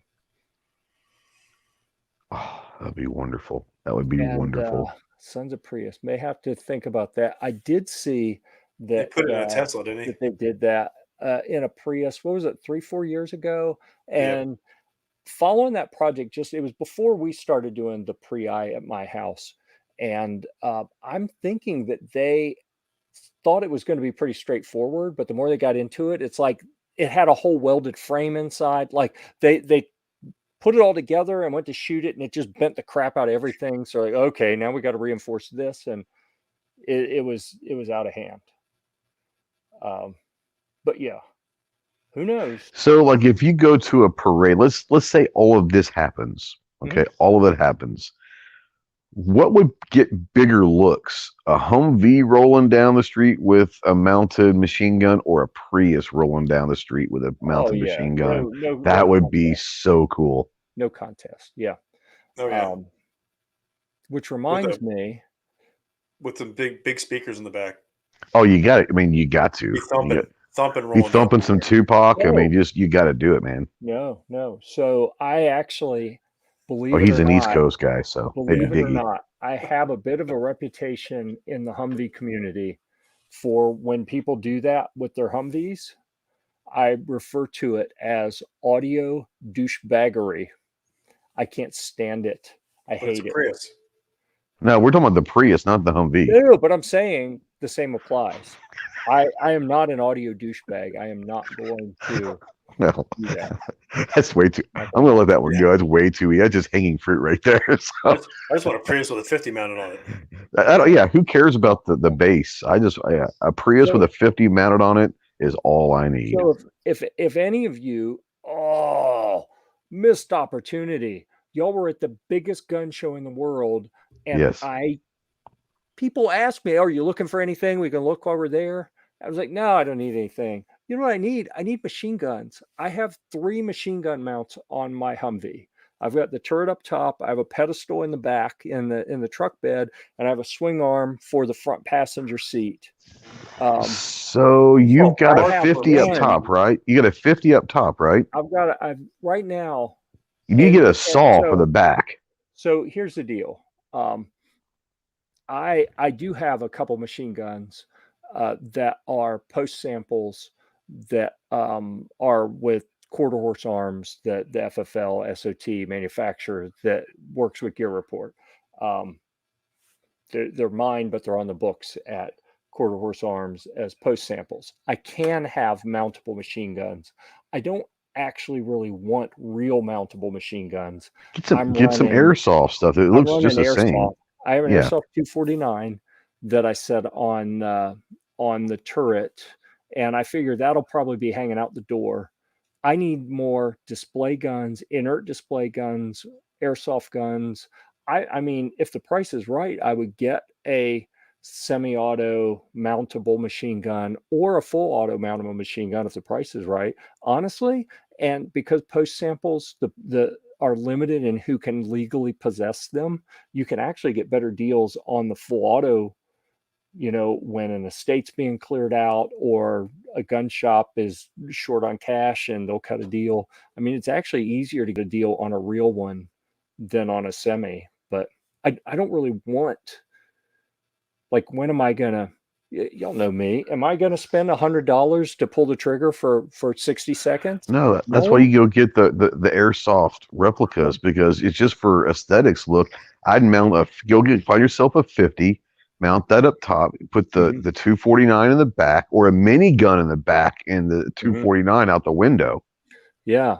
So that would be awesome. TJ met Andy. He brought a Humvee to be part of the Gear Report display at what was that one? Fire Expo. Fire Expo, right, down in South Florida. And he had too many guns mounted. They were on swing arms, weren't they? On the back, the two back seats, each had a minigun. And I don't remember, did he have a minigun up top also, or was it something else? I need to go look at those pictures now. Yeah. I don't remember. Bro was rolling heavy though. He was impressive. He came to party, definitely. But all airsoft, because we, do we really need to go to a show where it's on display? No, not at all. No, it's just the fun, the shock factor of just seeing. I mean, who cares if it's a real one? It just looks cool, Yeah. Although, funny story that when we were at the gathering at the sawmill, that event was put on by PSA. What was it, March or something? Yeah, way back in the day. Way back in the freshly broken foot time period. The guy, one of the owners at the sawmill, had a 50 cal sitting in the lobby of the office there at the sawmill, and he was giving me a tour before the event started, and I was like, oh yeah, that's pretty cool. And it's like, man, I should have brought the cradle for that. I have a cradle to mount that on my truck, and I didn't bring it. I wish I had known you had it. And he's like, just set it up there, it'll be fine. I'm like, he's like, no, really, just take whatever you want, come get it, and just put it on your truck. So I did, and we displayed it like that during the show, because that was a public and industry event. So we displayed it there. I remember a bunch of people doing pictures and videos in front of it, if I'm not mistaken. Yeah, Hank and Lola shot a video with your buddy Riker Grip. Ron. How was I blanking on Ron? Dang. Yeah. So yeah, that we shot some video with it, and then Hank and Lola used it as a backdrop when they did a video with Ron. But so I parked the truck. We had it down by their Connex tower, and we moved it up to get it up where people would be walking by with the 50 cal sitting on top in the turret. And then I got the 249, the airsoft 249 out, and set it on the roof beside the cupola, beside the turret on the roof of the truck. And we get everything settled, get the banner, the Gear Report banners on it. Everything's good. Okay, we're going to go walk around and do other stuff and leave it sitting there. And an RSO that was working the range nearby comes over waving his arms, whoa, what are you doing? You're going to leave that there? Like, what are you talking about? He said, that 249, you're just going to leave it sitting there? It's like, what, are you afraid someone's going to get airsofted to death? He's like, what, it's not real? It's like, dude, come on, bro. If I were you, I would be more concerned about the real the 50 cal sitting in the turret, not the airsoft 249. Yeah, we horked it out of the main lobby. Yeah, and he says, "What do you mean it's real?" Like, yeah, I said it was Steve. Was that his name? I think the guy there. I think that's the guy who owns it. I'm thinking his name was Steve. I need to go look at my notes now. Super cool dude, though. I said, "Oh, it's Steve's." He said to put it up there. He's like, "I don't know who else Steve is, but can't put it there." Well, he's your boss. I said, he's one of the owners of the facility. It's his. This normally sits up in the office. He said take it, go put it on the truck and display it out there. So you can talk to him about it. But I doubt anyone's walking around with a belt of 50 cal waiting to hop up and light up the event. And he said, I think at that point we just kind of walked away. Yeah. Yeah. That was kind of fun though. That was your pre-hobble. No, it wasn't. No, it wasn't. That hobble happened right after you got there. Because I think what you neglected to remember here is I wouldn't have been up. Yep, I forgot. Into the wee hours of the morning with. This was the 2 or 3 o'clock in the morning show up time, wasn't it? You would have been. If I got there at 8 o'clock, you would be up till 2 or 3 in the morning. I'm just throwing it out there. I don't think so. That's about when I would have had enough. So you talk about flexing. We talked about the TJ fan club and how he's like a celebrity and legendary and all that. He's the only person I know that has had, only one I can think of off the top of my head, that had the CEO and president of one of the largest, fastest growing gun companies in the world waiting for him so he could go personally open the gate and let him in. So he could drink. Yeah, pretty much.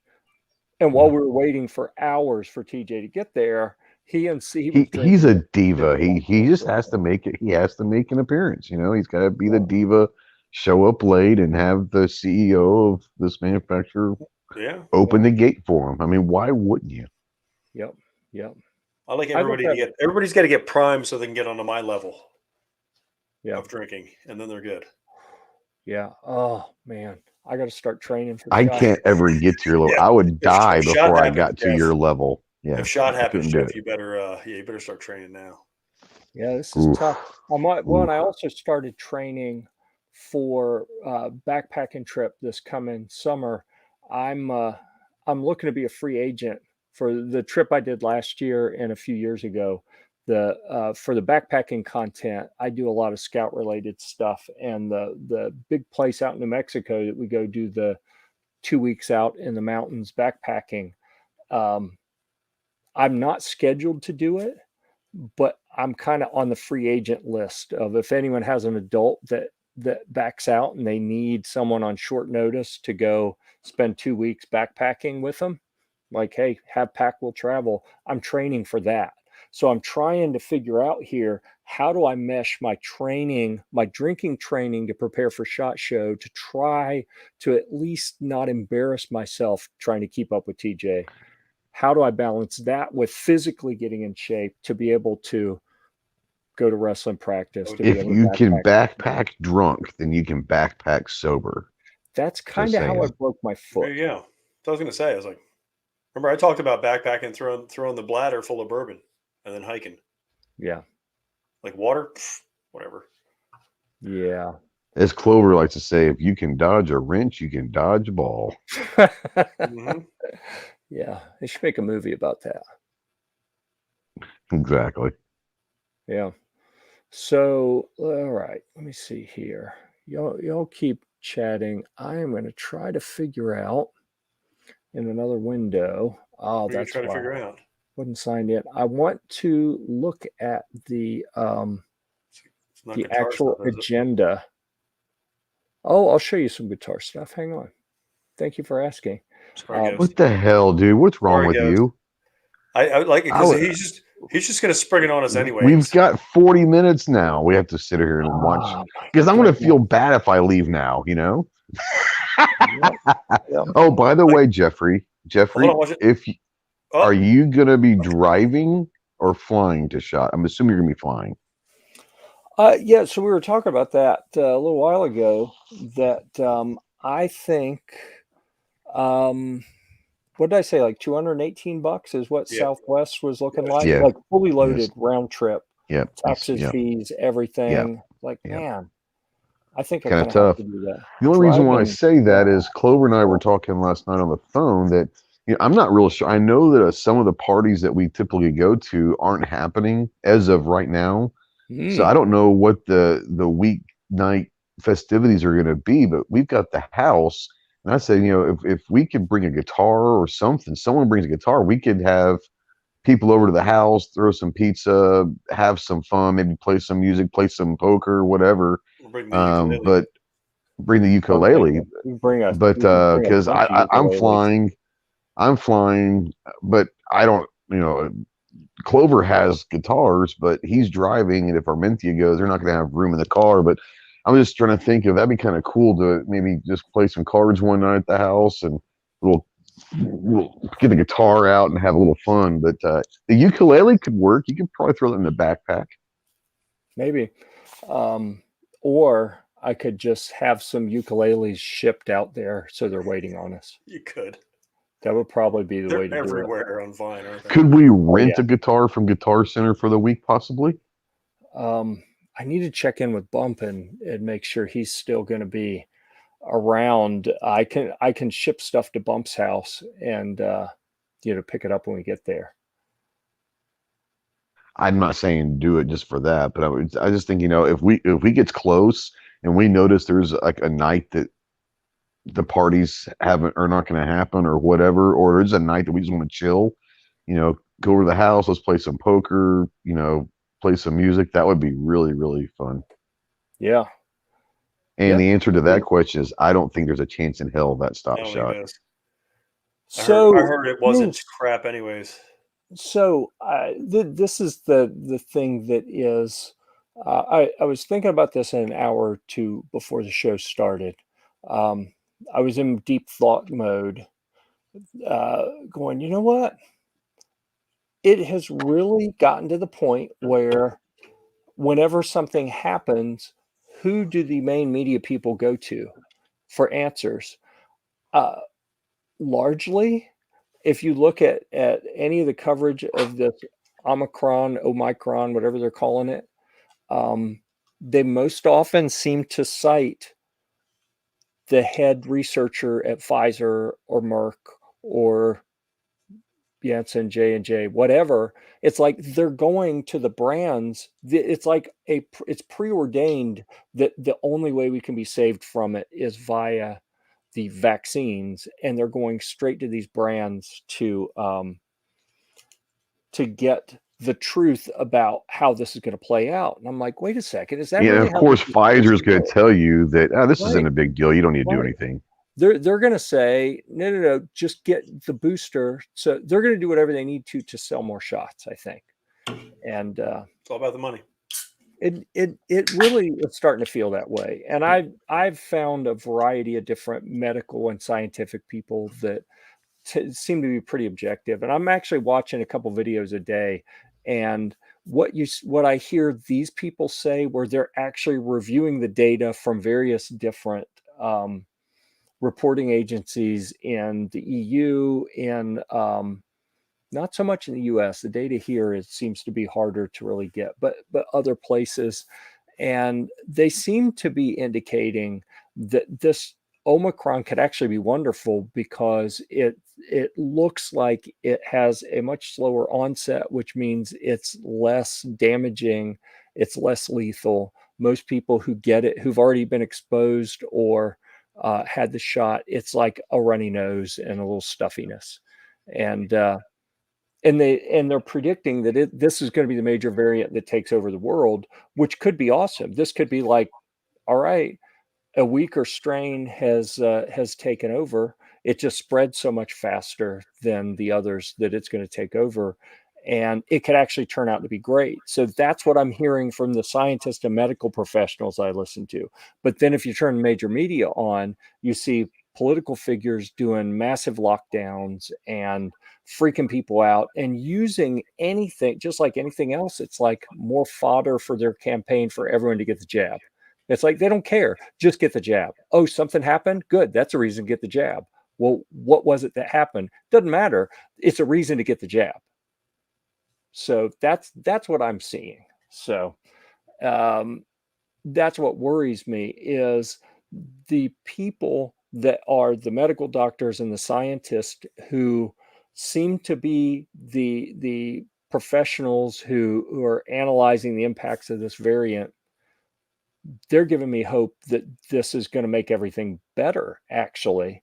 But then the politicians are freaking out and using it as a reason to lock things down more. And I'm afraid that the anti-gun people in Vegas that that would prefer not to. They'd prefer to mess with shot, just like in Houston when they didn't want the NRA to come.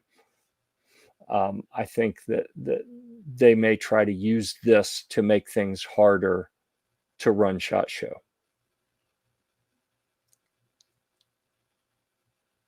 Yeah, it's a tough call. I mean, I think it's almost like I said. I mean, they said they're just going to follow whatever the guidelines are. Hopefully the guidelines don't change. Well, we also and we discussed this before. I think that there comes a point where the politicians of Nevada understand that there comes a point where they can't get too crazy because Nevada and Vegas needs the revenue of a lot of, not just us, but all of these trade shows coming through. They missed out on a whole year and a half of them. Eventually, they're going to have to say, you know what? We've got to get revenue coming through. Yeah. Be a ghost town over there. Yeah. Is he playing Stairway? Is he playing the Forbidden Riff? He's playing the Forbidden Riff, isn't he? Who? Jeff. I thought it was like, I thought he had a guitar in your hand. I was like, he's playing the Forbidden Riff. No, I'm typing. He's typing or opening up new pages. It looks like he's holding a guitar. And I was like, oh, he's playing Stairway. I'll tell you what I was typing. I got a message. Like 50 of them around him. I got a message from someone with a Fender Stratocaster about, I'm getting inquiries about it. If you want it, let me know. And I'm typing. It's interesting to me, but if you get an offer over 600, take it. I can't do 600 on a Mexican Strat. That's what I'm going to say. And I'm going to hit send because I play hardball. Multitasking. Look at Jeff. Oh yeah. Hey, I got to make deals. I was bringing in pretty good money selling Humvee parts last year, and my sources dried up, so I have to replace that income, and I'm doing it buying and selling guitars. Whatever works. $20 is $20. $20 make you holla. So I hear. And let me see. Oh. Is that the mango, TJ? You still drinking the mango crap? Yes, I am. Mango cart, sir. There you go. Netflix, the show that rented one of my portable castles had an issue. I'm probably not at liberty to discuss what the issue was, but they have to reshoot the scene that they used my tent in. So they need it again. And that's because Alec Baldwin didn't really pull a trigger. So they had to reshoot it. So I hear, yeah. But I just got a note that they want it. I rented it to them for a month last time, and the monthly rate was pretty good. And they're like, we only need it for a week this time. Can we pay less than the monthly rate? And I'm like, but I rent them by the month. And they just sent me a proposal that is basically they want it for 1 week, but they'll pay for 2 weeks instead of paying for the whole month. And I'm like, do I want to do this? And, yes. Well, yes. It'll pay for SHOT Show. Yep. Yeah, you want to do it. Yeah. And I'll do it also because I told her, I said, yep. And when you guys get it back, this show better be a hit because as soon as it is, this sucker's going on eBay. Yep. So the show better be good. The tent and she has laughed. in. She laughed. She said, you know what? You'll make more money keeping it because, just keep renting it out to shows and movies. And what I didn't tell her is I have 18 other tents right now. And no place to store them, correct?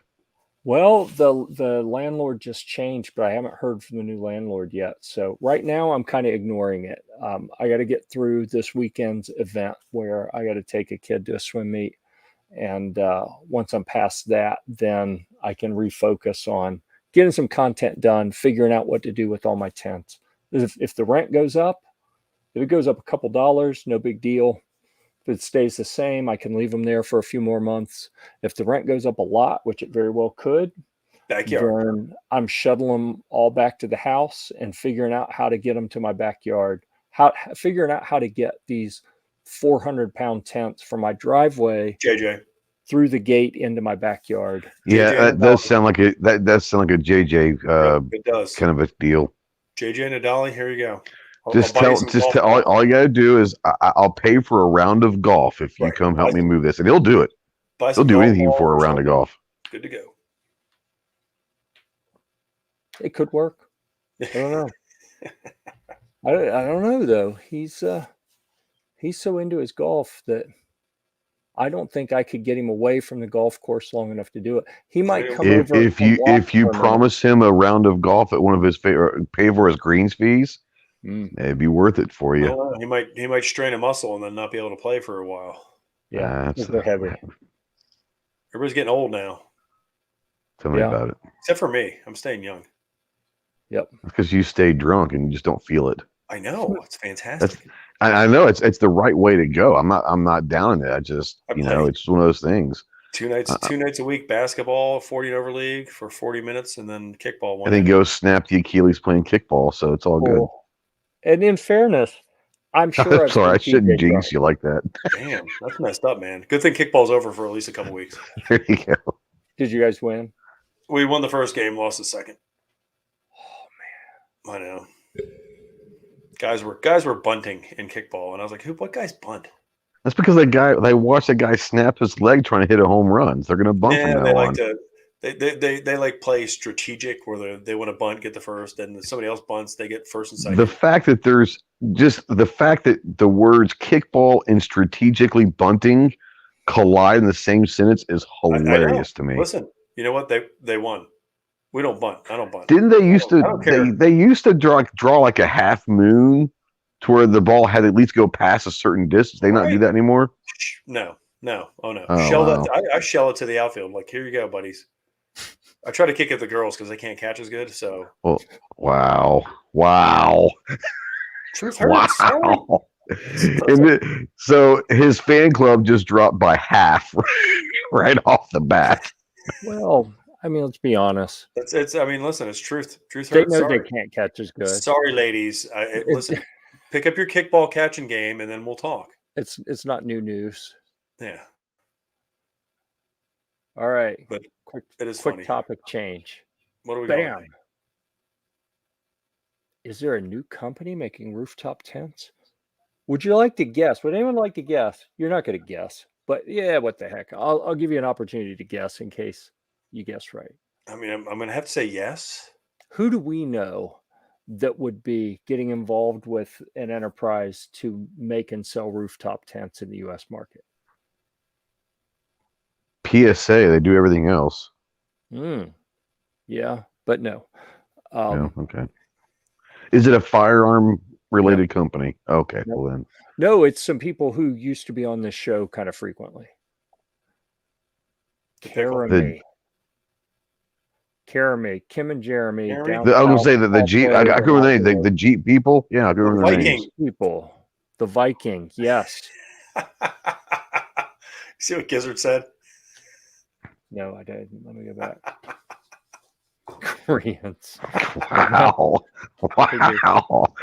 It's fair, but wow. It's fair. I can't argue with that. I mean, I got a lot of respect for rooftop Koreans. I gotta be honest. Oh yeah, I do. They're kind of my are the ones that are on the rooftop tents? Are they just half-assing it? Is that what they're doing? I don't know. Maybe they're just taking their badassery in a portable fashion. They're taking their show on the road. Is what you're saying? Rooftop Koreans are better Americans than most Americans, in my opinion. No doubt about it. Yep. But there's a part of me that says like going on tents are just half-assed. They're just mailing it in at this point. They don't want to climb all the way to the top of a building.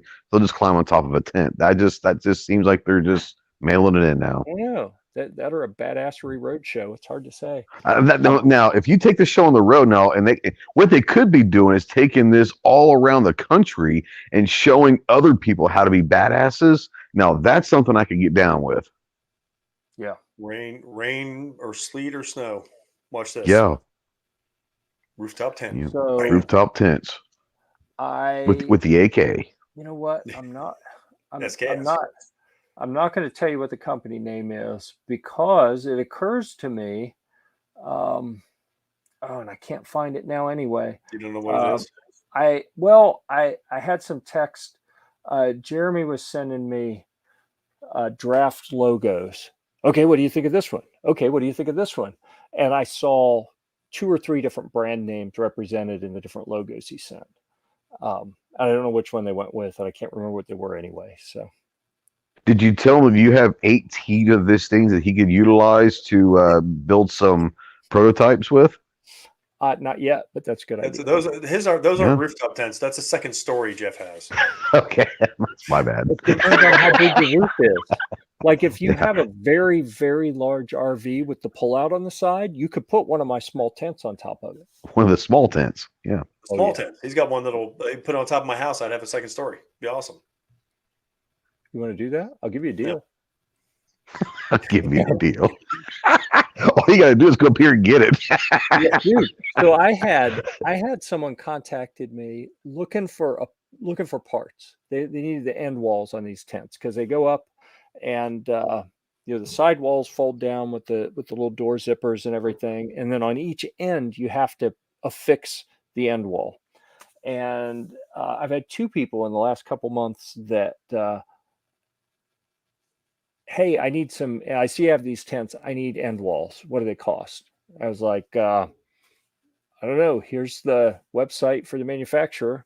I actually could use a few additional ones. I'm not selling any unless you buy a whole tent. Here's what a tent's going to cost you, which coincidentally, they could buy the whole tent for about what it would cost to buy one end wall from the manufacturer. But anyhow, at the end of this discussion, each of them tried to get me to buy their tents because they're like, oh, yeah, I can't.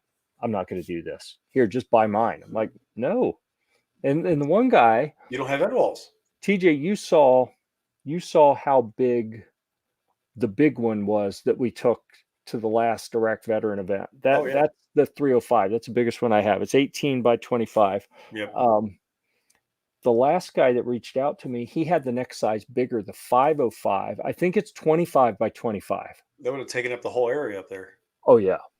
And so you've got like legit CP tents. Actually, they're bigger than CP tents. Holy cow. Yeah.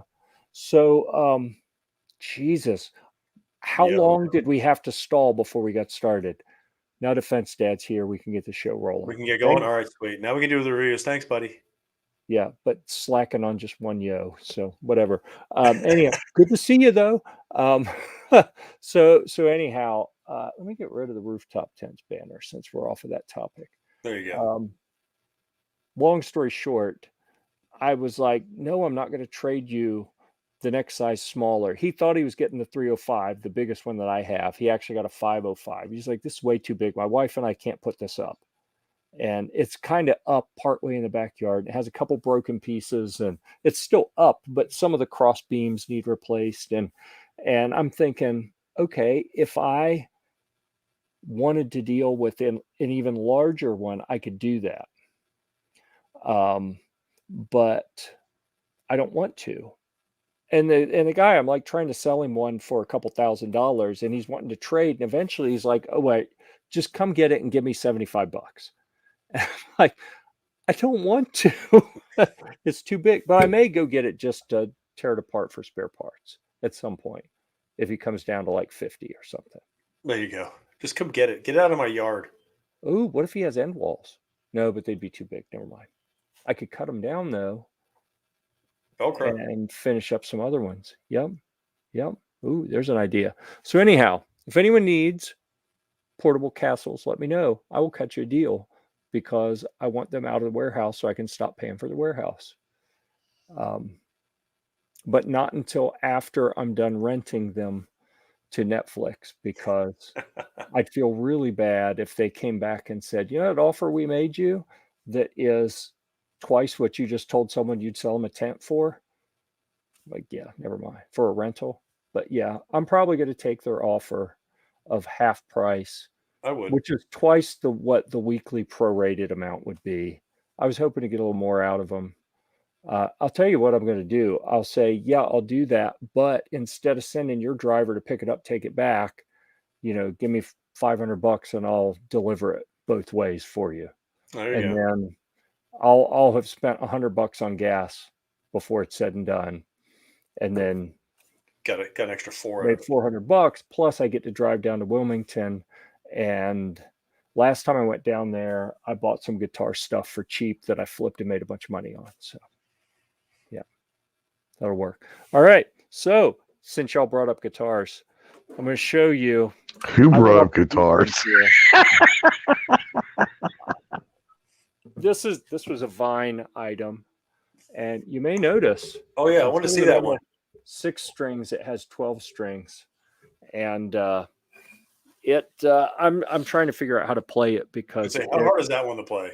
It's much harder, and because I'm still building finger strength because I'm learning to play, and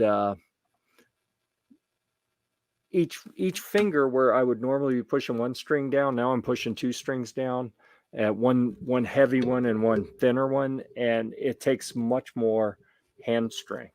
And what do I do with my left hand? Nothing that exciting. So I'm struggling to figure out. See, that doesn't sound good.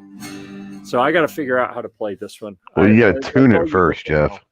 Well, but that's the other thing is the 12 strings put so much tension on the neck that it'll actually change the cant a little. So as you work your way across tightening them, by the time you start here at this side, you go all the way to the other side. By the time you get to that side, it's changed the curve of the neck. Now these are out of tune. You got to work back and forth across all 12 strings. It takes 20 minutes to tune the thing.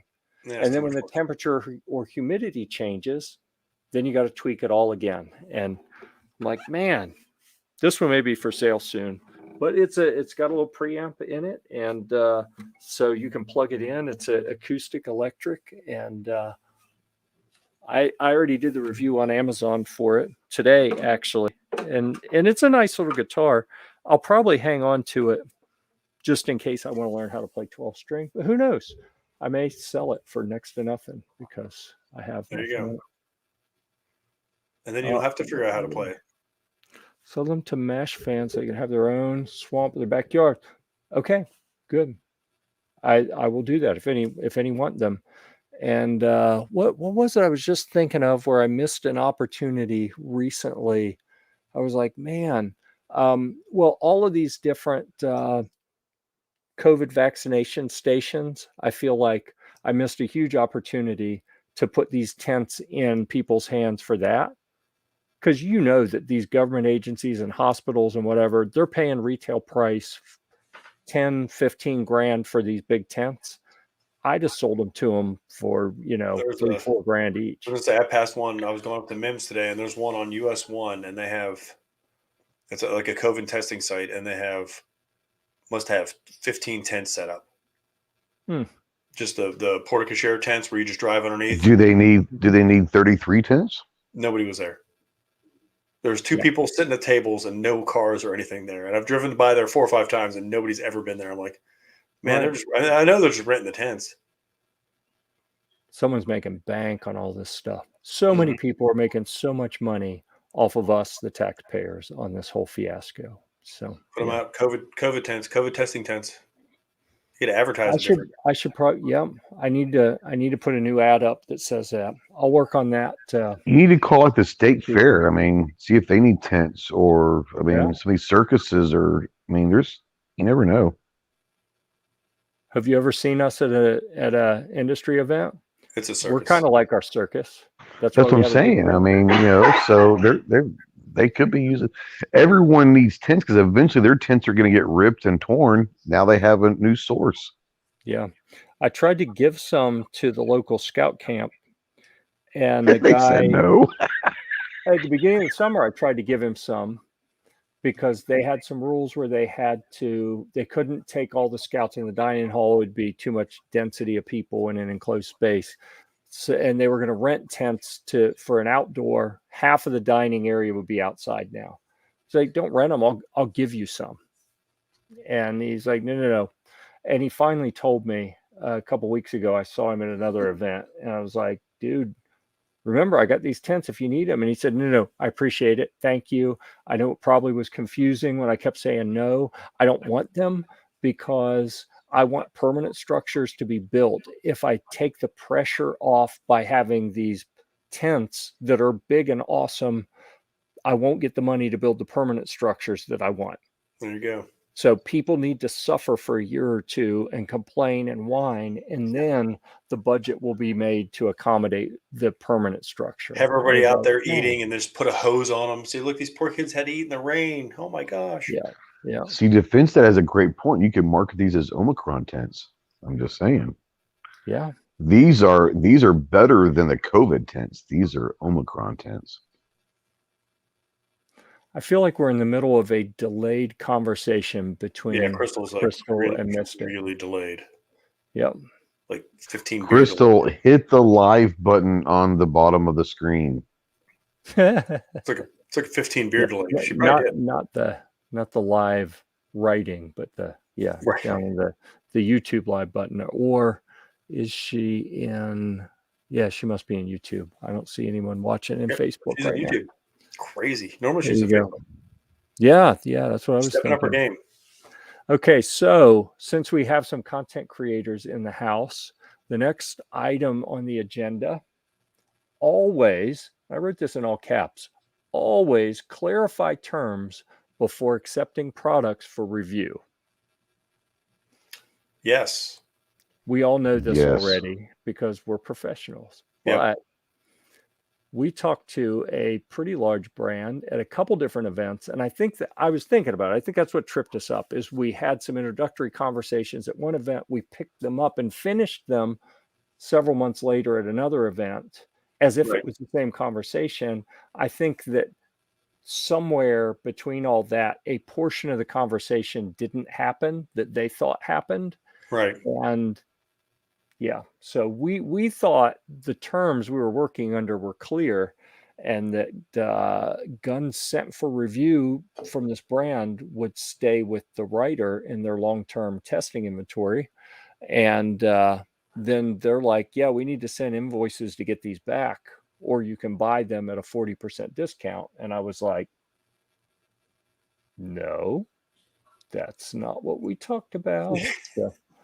Yeah, and that's not to say there's anything wrong with doing that. And that's just not how we work with gun reviews right now. We did for a number of years, we would do the take them, either return them or buy them. But then it got to the point where there was more available than we had time to do. And I said, you know what? Well, we're not going to do that anymore. We're just going to move to I just looked in the private chat, and you are spot on the money with which brand that is. That sounds just like them. Yep. And the guy was super nice guy. Actually, I really like him. It's the marketing company, not a tourist person proper. I like him. Yeah. Made everything easy, getting it all, but he just said, nope. I told you this. I'm like, dude, we don't work like that. If you would have said that, we wouldn't have talked anymore. There's no way I would have given you addresses and FFLs, because we don't do that right now, because we don't have to. And if we ever have to, if we want to, if there's something special that's the only way we can get it, then we may consider doing that. But for now, I literally turn down 4 times as many guns each year as I accept for review. I'm not going to take stuff I got to pay for when I have people trying to give me stuff to review that I don't have to pay for.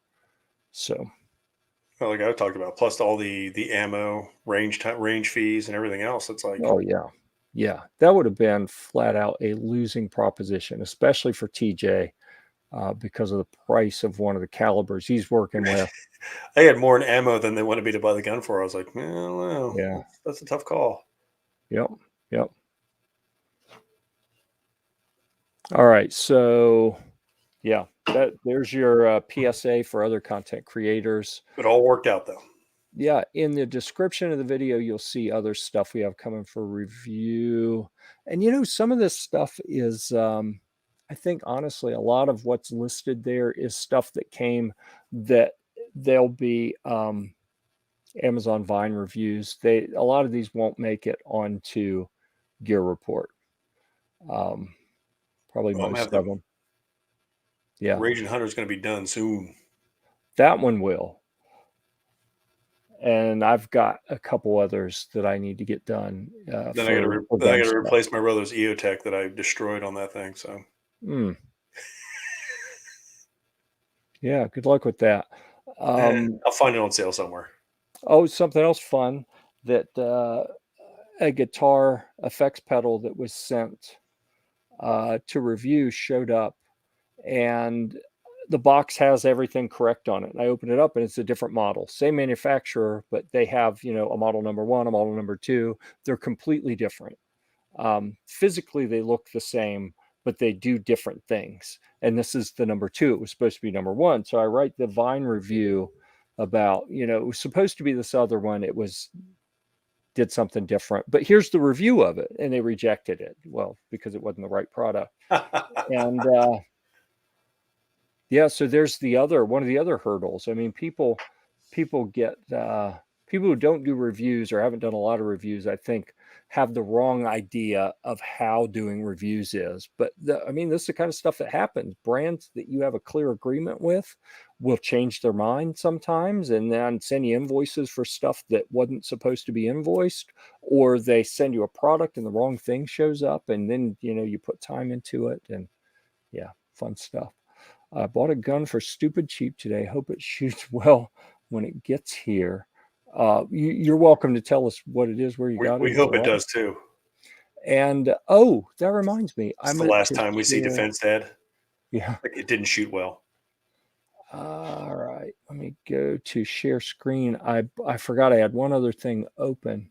And I wasn't planning on going 2 hours tonight. I actually really wanted to make this a short show, but then I got to yapping. Because we didn't do one last week. That was not my plan either. I'm just kidding. Yeah. I'm just kidding. Ghost is curled up in bed, just waiting. All right, dude. No, I've been waiting to watch the damn Cowboy game. He knows. I think that's why he went 2 hours, knowing that I'm waiting to watch the game. Now it's in the fourth quarter. To hell with it. Do you really want to watch the Cowboy game? Do you want to watch a Gator game? No, I'm not a Gator fan. Okay, well, does Crystal want to watch a Gator game? No, she doesn't want. She's not a Gator fan anymore. She gave up. Why? Because Mullen got fired? No, because they have actually they actually have a bowl. They're in a bowl game now, so they're excited. But there you go. If they didn't beat FSU, there would have been a lot less Gator fans in the world. Oh, I'm sure. Yeah. All right. Thank you for filling the time while I had to go figure out why I couldn't find the link I was looking for. We're looking at the Gunsy, buddy. What was the SAR 9? Oh yeah. Yeah, that was a good deal. That was that's a great gun, by the way. You'll love that gun. Hopefully, you went through the Gear Report website and that'd be nice. That would be. Nice, I did push that link out this morning. I shared it too. Oh, thank you. Look at that. I'm waiting for my Cowboys are winning. I'm waiting for my Let's Go Brandon Lower to come in whenever they start printing out those. Yeah. So what I wanted to show. Most of the people here do their own affiliate stuff, so it won't be exciting to you guys. But should you care to share it around, or if anyone else watches, we have a page on Gear Report under deals at the top. You can go down to merchant links, and this is where I put the links. I actually started doing this for my family and said, you know what, I'm keeping this private list for them that I send them in an email periodically and say, hey, don't forget, if you're going to buy from any of these places, please click the link first. Or let me know and I'll find a link for you. So you know what? I'm just going to publish it for everyone. So we got links for all kind of different brands, outdoor gear, the normal Amazon, Walmart, Best Buy type stuff. Crocs. Who doesn't need a link to buy Crocs? I mean, come on. A couple specific ones for my wife that she keeps forgetting to use. Travel. If you need to book travel, we got affiliate links for travel down there. All of this stuff helps support Gear Report. So if you are an affiliate with any of these brands, use your own links. Don't feel like you have to use mine. But if you're not, say you don't have a relationship with Travelocity or any travel companies, feel free to use our link to book your SHOT Show airfare and travel and hotel and rental car. And then the cruise you go on after to make up to the wife for going to SHOT Show. Feel free to book all of that through the Gear Report affiliate links if you so choose, if you'd like to support us in that manner. There you go. Noxious one. I blame you. That seems reasonable. Crocs. Yeah, I don't get it. People are embarrassed to wear the Lord's footwear, and I'll never understand I knew why. he was going to say that, the Lord's footwear. Yeah. I guess you just don't want to show off in front of other people. We're flops down. We were flops down here. Flops. I can't deal with stuff between my toes. It weirds me out. I know. I'm the same way, but Bleed. I wear slides. I can't wear like the ones that go between the big toe. That just drives me nuts. Yep, absolutely. Can't stand it. I wear the flops, or I go barefoot when I can go barefoot. Oh, there we are. Yeah, so this is one of the miniguns that Andy had on his Humvee at the Fire Expo, which, TJ, I haven't heard a word from them about doing Fire Expo again. I'm thinking at this point, they're probably like, yeah, looks like shot's going to happen. We're not even going to try. Yeah, they should schedule it for like a couple months out.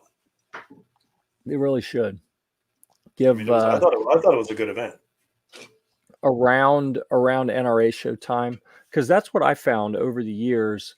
The best option for doing deals and making things happen with brands wasn't SHOT Show. SHOT Show, I mean, this is something that we talk about quite often off air. The idea that it's like, I don't even want to go to SHOT anymore because it's such a hassle and an expense and all of that. But we need to be seen, because if you're not seen, then, the brands remember the people that they do see, not the ones that don't show up anymore. So I feel like we have to go. We have to be represented there. But the newness is worn off. It's all work now. It used to be such a fun trip, and oh yeah, we do some work, and now it's like it's all work. And well, I think last year was the last time we went was. I enjoyed that trip. Yeah, that was more. Well, and that's a good point. Versus when I first started, it was the. That's because JJ wasn't there. Let's just be real. Oh, did I say that? Are we live? I'm sorry. I didn't. Damn. You know what? I ought to. It's been a while since JJ. It's been like 2018 since JJ went. It's been a few years. Yep. Yeah. He needs to go. And I'll tell you, tell us great golf courses in Vegas. He can bring his clubs. That's what I was going to say. Then we won't see him. The what's the group that does the they do the golf tournament right before SHOT Show? What is that about? I'm blanking on it now. Glock used to. I don't know. I don't golf. Then you have. Back in a second. I know what you're talking about. They had one 2 years ago. NSSF HAVA. I can't remember what HAVA is. Hang on. I'm almost there. Honored American Veterans of Field. Yeah, I knew it was a veteran, but I don't remember which one it was. Yeah, I don't remember which one it was. Golf tournament. Yep, it's $200 per golfer. Yeah, that's not bad actually, because those golf courses, that's $200 just to play those courses out there. Yeah. So it's at one round of golf at Bears Best Las Vegas. You think if I told Jose that we'd sign him up for that? Oh, would you go with him? You two could be a twosome. I mean, sure, why not? I'm not going to miss SHOT for it, but yeah, sure, why not? You wouldn't miss SHOT for it, right? It's the 16th. Perfect. Oh, is that the same day? That's not the same day as Range Day, though, is it? I bet. No, it's the Sunday, so that was fun because there's nothing scheduled on Sunday right now. Yeah. Did you get the note from Casey about the? Yeah. Did you RSVP yet? I did. Yeah, I already did. I think Clover did as well. You probably He's just trying to get head count for food and stuff. Yeah, and that's something that I hope more brands do this year. And I'm really shocked that I haven't heard from hardly any brands at all. Like you would think with the prospect of restrictions at SHOT Show proper, within the big facilities, that they would all be booking all sorts of private events and get out of the convention center type stuff, and I haven't heard much of it. I haven't heard of anything yet. I talked to, now this doesn't mean anything, but I talked to the owner of the Leatherneck Club. Well, I guess it was Tuesday, and the big Marine party that's sponsored is not going to happen as of right now because the sponsor's not going this year.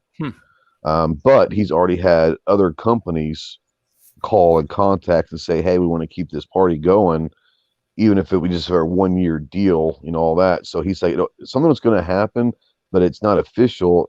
But he said that most of the time that stuff doesn't happen until the week before Christmas, like a month out, about a month out from shot is when all that happens. So to me, that sounds crazy. Like I'd have that stuff booked 3-4 months just so I know it's done. But that's just, I guess that's the way it goes. I don't know. Yeah.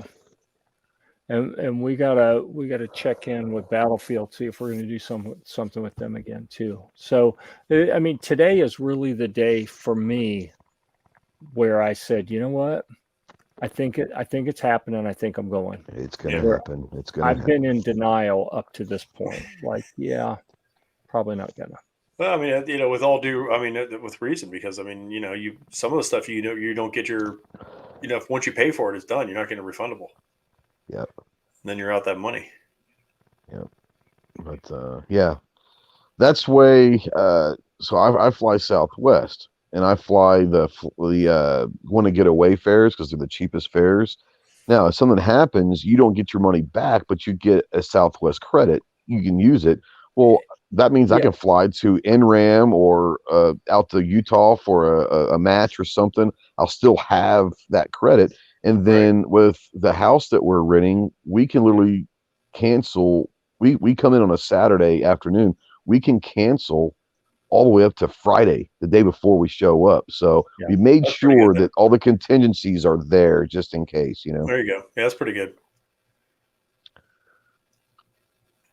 Because people have gotten burned before on stuff getting canceled and not getting that insurance or whatever you want to call it, to where, you can get burned pretty quickly if you don't ask for that stuff. I'm not worried. I mean, my round trip tickets are like $120. Yeah, I think mine was like 263 round trip. I mean, so it's like, okay. Yeah. If I do lose it, great. But once again, Southwest is going to give you a credit so I can go fly somewhere else. Perfect. That's all I need to know, Yep. 120 something will be 200 and something after drinks on the plane, and I'll be good. That's a 4-hour flight, dude. I mean, my flight usually it's flipped, but for some reason this year it's changed. Usually my flight, I can catch a direct flight from Vegas straight to Little Rock. But this time the direct flight is from Little Rock to Vegas, and then I catch an hour layover in Dallas coming back. But it's weird because usually it's flipped, but this way, going out there, it's a straight shot, so it's nice. I fly the best of both worlds. I fly Frontier there and Spirit back. Yeah, I flew Allegiant, which is kind of one of those, they're right there. They're right there with Frontier and all that. And I flew that the first year I went to shop, but it was like a 4-hour drive to get to the airport that was going to, which was fine. I didn't mind. Right. Because I got it for like $89 each way. I was like, sweet, I'm in. But the problem is they fly 2 days a week, and it's Thursday and Sunday. And so the first year I didn't go to Anteri, so it didn't matter. But I had to leave at like 10 o'clock in the morning on Thursday, which means I only had Tuesday and Wednesday on. Yeah. So now Southwest, I'm leaving at 3 o'clock in the afternoon on Friday, flying in on Saturday. I'm good to go. Yeah. Yeah. Orlando's, I think I can pick any day of the week, and I think it flies I got a direct flight somewhere. Yeah, but Little Rock or Arkansas doesn't have. Like you're in Florida, everyone wants to go to Florida, especially during the wintertime. So they're going to have those. Orlando's a major. Orlando's a major freaking hub. So right, Little Rock is international just because it flies to like Cancun. That's the only reason why it's international. It has one flight to Cancun, so they call it international airport. Most of the time, it goes to either Dallas or Atlanta. That's where the flights go. So I'm excited. Oh, I love. It's my favorite week of the year for a lot of reasons. I love SHOT. I saw that. I tell you what, if for some reason I don't go to Vegas, then that would definitely be. But it's Nebraska. I could drive Yeah. easily to Nebraska. You Yeah. should, wouldn't fly. if you're gonna burn airline miles, I'm come gonna to the burn and go Iraq to veteran Utah. event. Come to the I, Iraq I veteran event, well, I or could come do to that. Flying to the Antares event that they're having Triggered. Yeah, in Georgia. Yep. yeah, I might do that. I'd ended up probably using it going up to Wyoming or Utah for a shoot. Honestly, if I was going to burn it, I'd burn it going up to Wyoming just because I want to go to Wyoming and modern day snipers up there and Phil and those guys. I'd go to take a class and just use that credit to fly up there probably. Yeah. All right. Well, I don't, as much as I like Gary, I don't want to emulate his show style and run for hours and hours and hours. I think 2 hours is longer than any of us had planned on. So if anyone has anything else you want to talk about, make your comments in the chat. If you guys have anything you want to talk about, let's go ahead and start wrapping things up here. Come to Idaho. I could go to Idaho. Oh, well, and I might be going to Idaho next spring, early summer, possibly anyways. So that might be an idea. Just be careful. They have a potato famine there at times. Yeah. So I hear. I hear that. I hear that's the case. If you're doing carb free stuff, don't go up there. And they have blue turf on their football fields. That's just weird to me. That is weird. On purpose? Boise State's football field, it's not green, it's blue. It's royal blue turf. It is weird. I can't watch a game. I know I cannot do it. It's weird. Did they run out of the yellow dye when they were blending up the color and they're just just run with blue. It'll be good. It's nuts, man. It is absolutely nuts. It's wild trying to watch a game. I can watch it about 5 minutes. I said, I'm out. I just can't do it. And then on top of that, Boise, like their home uniforms will be the same color blue. And it's like all you see is like this white helmets running around because you can't see anything. Absolutely, it is. It's like Notre Dame. They play in the snow enough. Their uniforms are white. Can't see them. Yeah. Yeah. Smurf turf. There you go. Okay. Well, let's go ahead and wrap it up. Ghost, thanks for joining us. TJ, thank you for not breaking your leg playing adult recreation. If I get injured playing kickball, if I get injured playing kickball, just put me down. I'm fine. Basketball, different story. I'm a little more aggressive in basketball. I'll whoop some people in basketball. Yeah. But kickball, I'm not worried about it. If we would have known each other 10, 15 years ago, you and I could have done some damage on the basketball court. Yeah, I was still playing pretty competitively in like leagues and all that when I was about 30. About 15 years ago, I could still ball, but I can't be up on the floor anymore. I play in I can't. Well, I'm working on multiple surgeries on knees, so it is what it is. Yeah. I blew up my knee the one year. That's why I couldn't make it to shot. Some big dude fell on me and bent my knee sideways. I tried so hard to convince you to just like hang out in the media room and you'd be like the command center. Yeah. Or to get one of those little knee carts that you put one knee on. You just pull me around in an RSR cart. No, for real. So Clover had Joe, the CEO and president of NSSF, on his podcast a couple weeks ago, and we straight up asked him. I threw it out there to chat. I didn't think Clover would do it because it was a halfway joke. And I said, when are they going to ban the carts? He straight up verbatim quote said, I believe they're banned this year. Where am I going to throw my trash? Yeah. Yeah. Really. They'll find something, but the carts are gone this year, which is amazing. That's it was nice because they would roll by. You don't have to find a trash can. Just dump it in there. Done. Yeah. Obnoxious. That's true. Like I've broken my ankle before, and it heals. The bone's going to heal. A sprained ankle, that lasts forever, man. Like once you have a bad sprain, your ankles are always susceptible to more sprains. If you break it, it's going to heal, and you'll be better. That's for sure. Yep. Okay. Before anyone says anything else, I'm going to run over and I'm going to kick off the outro. And we're going to say see ya for this week at over 2 hours. 2 hours and 9 minutes. See, I was actually in marathon chat because this month and Gear Report. I know, and do I even want to admit this out We loud? don't have to do one next week now. We've gone so long. Yeah, I was hoping to catch the wife before she went to sleep. I got to service the wife at least once a week, or she gets grumpy. Wow. And I'm going to be out of town this weekend, so Let's call you Jeffy Lube. yeah, I suppose you could. Yeah. Yeah.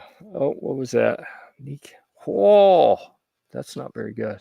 Wow. I could have should gone not even all click day on that. without seeing that. Why did you have to put that on the screen? I know I clicked it before I read it and was like, oh no, I've made a huge mistake.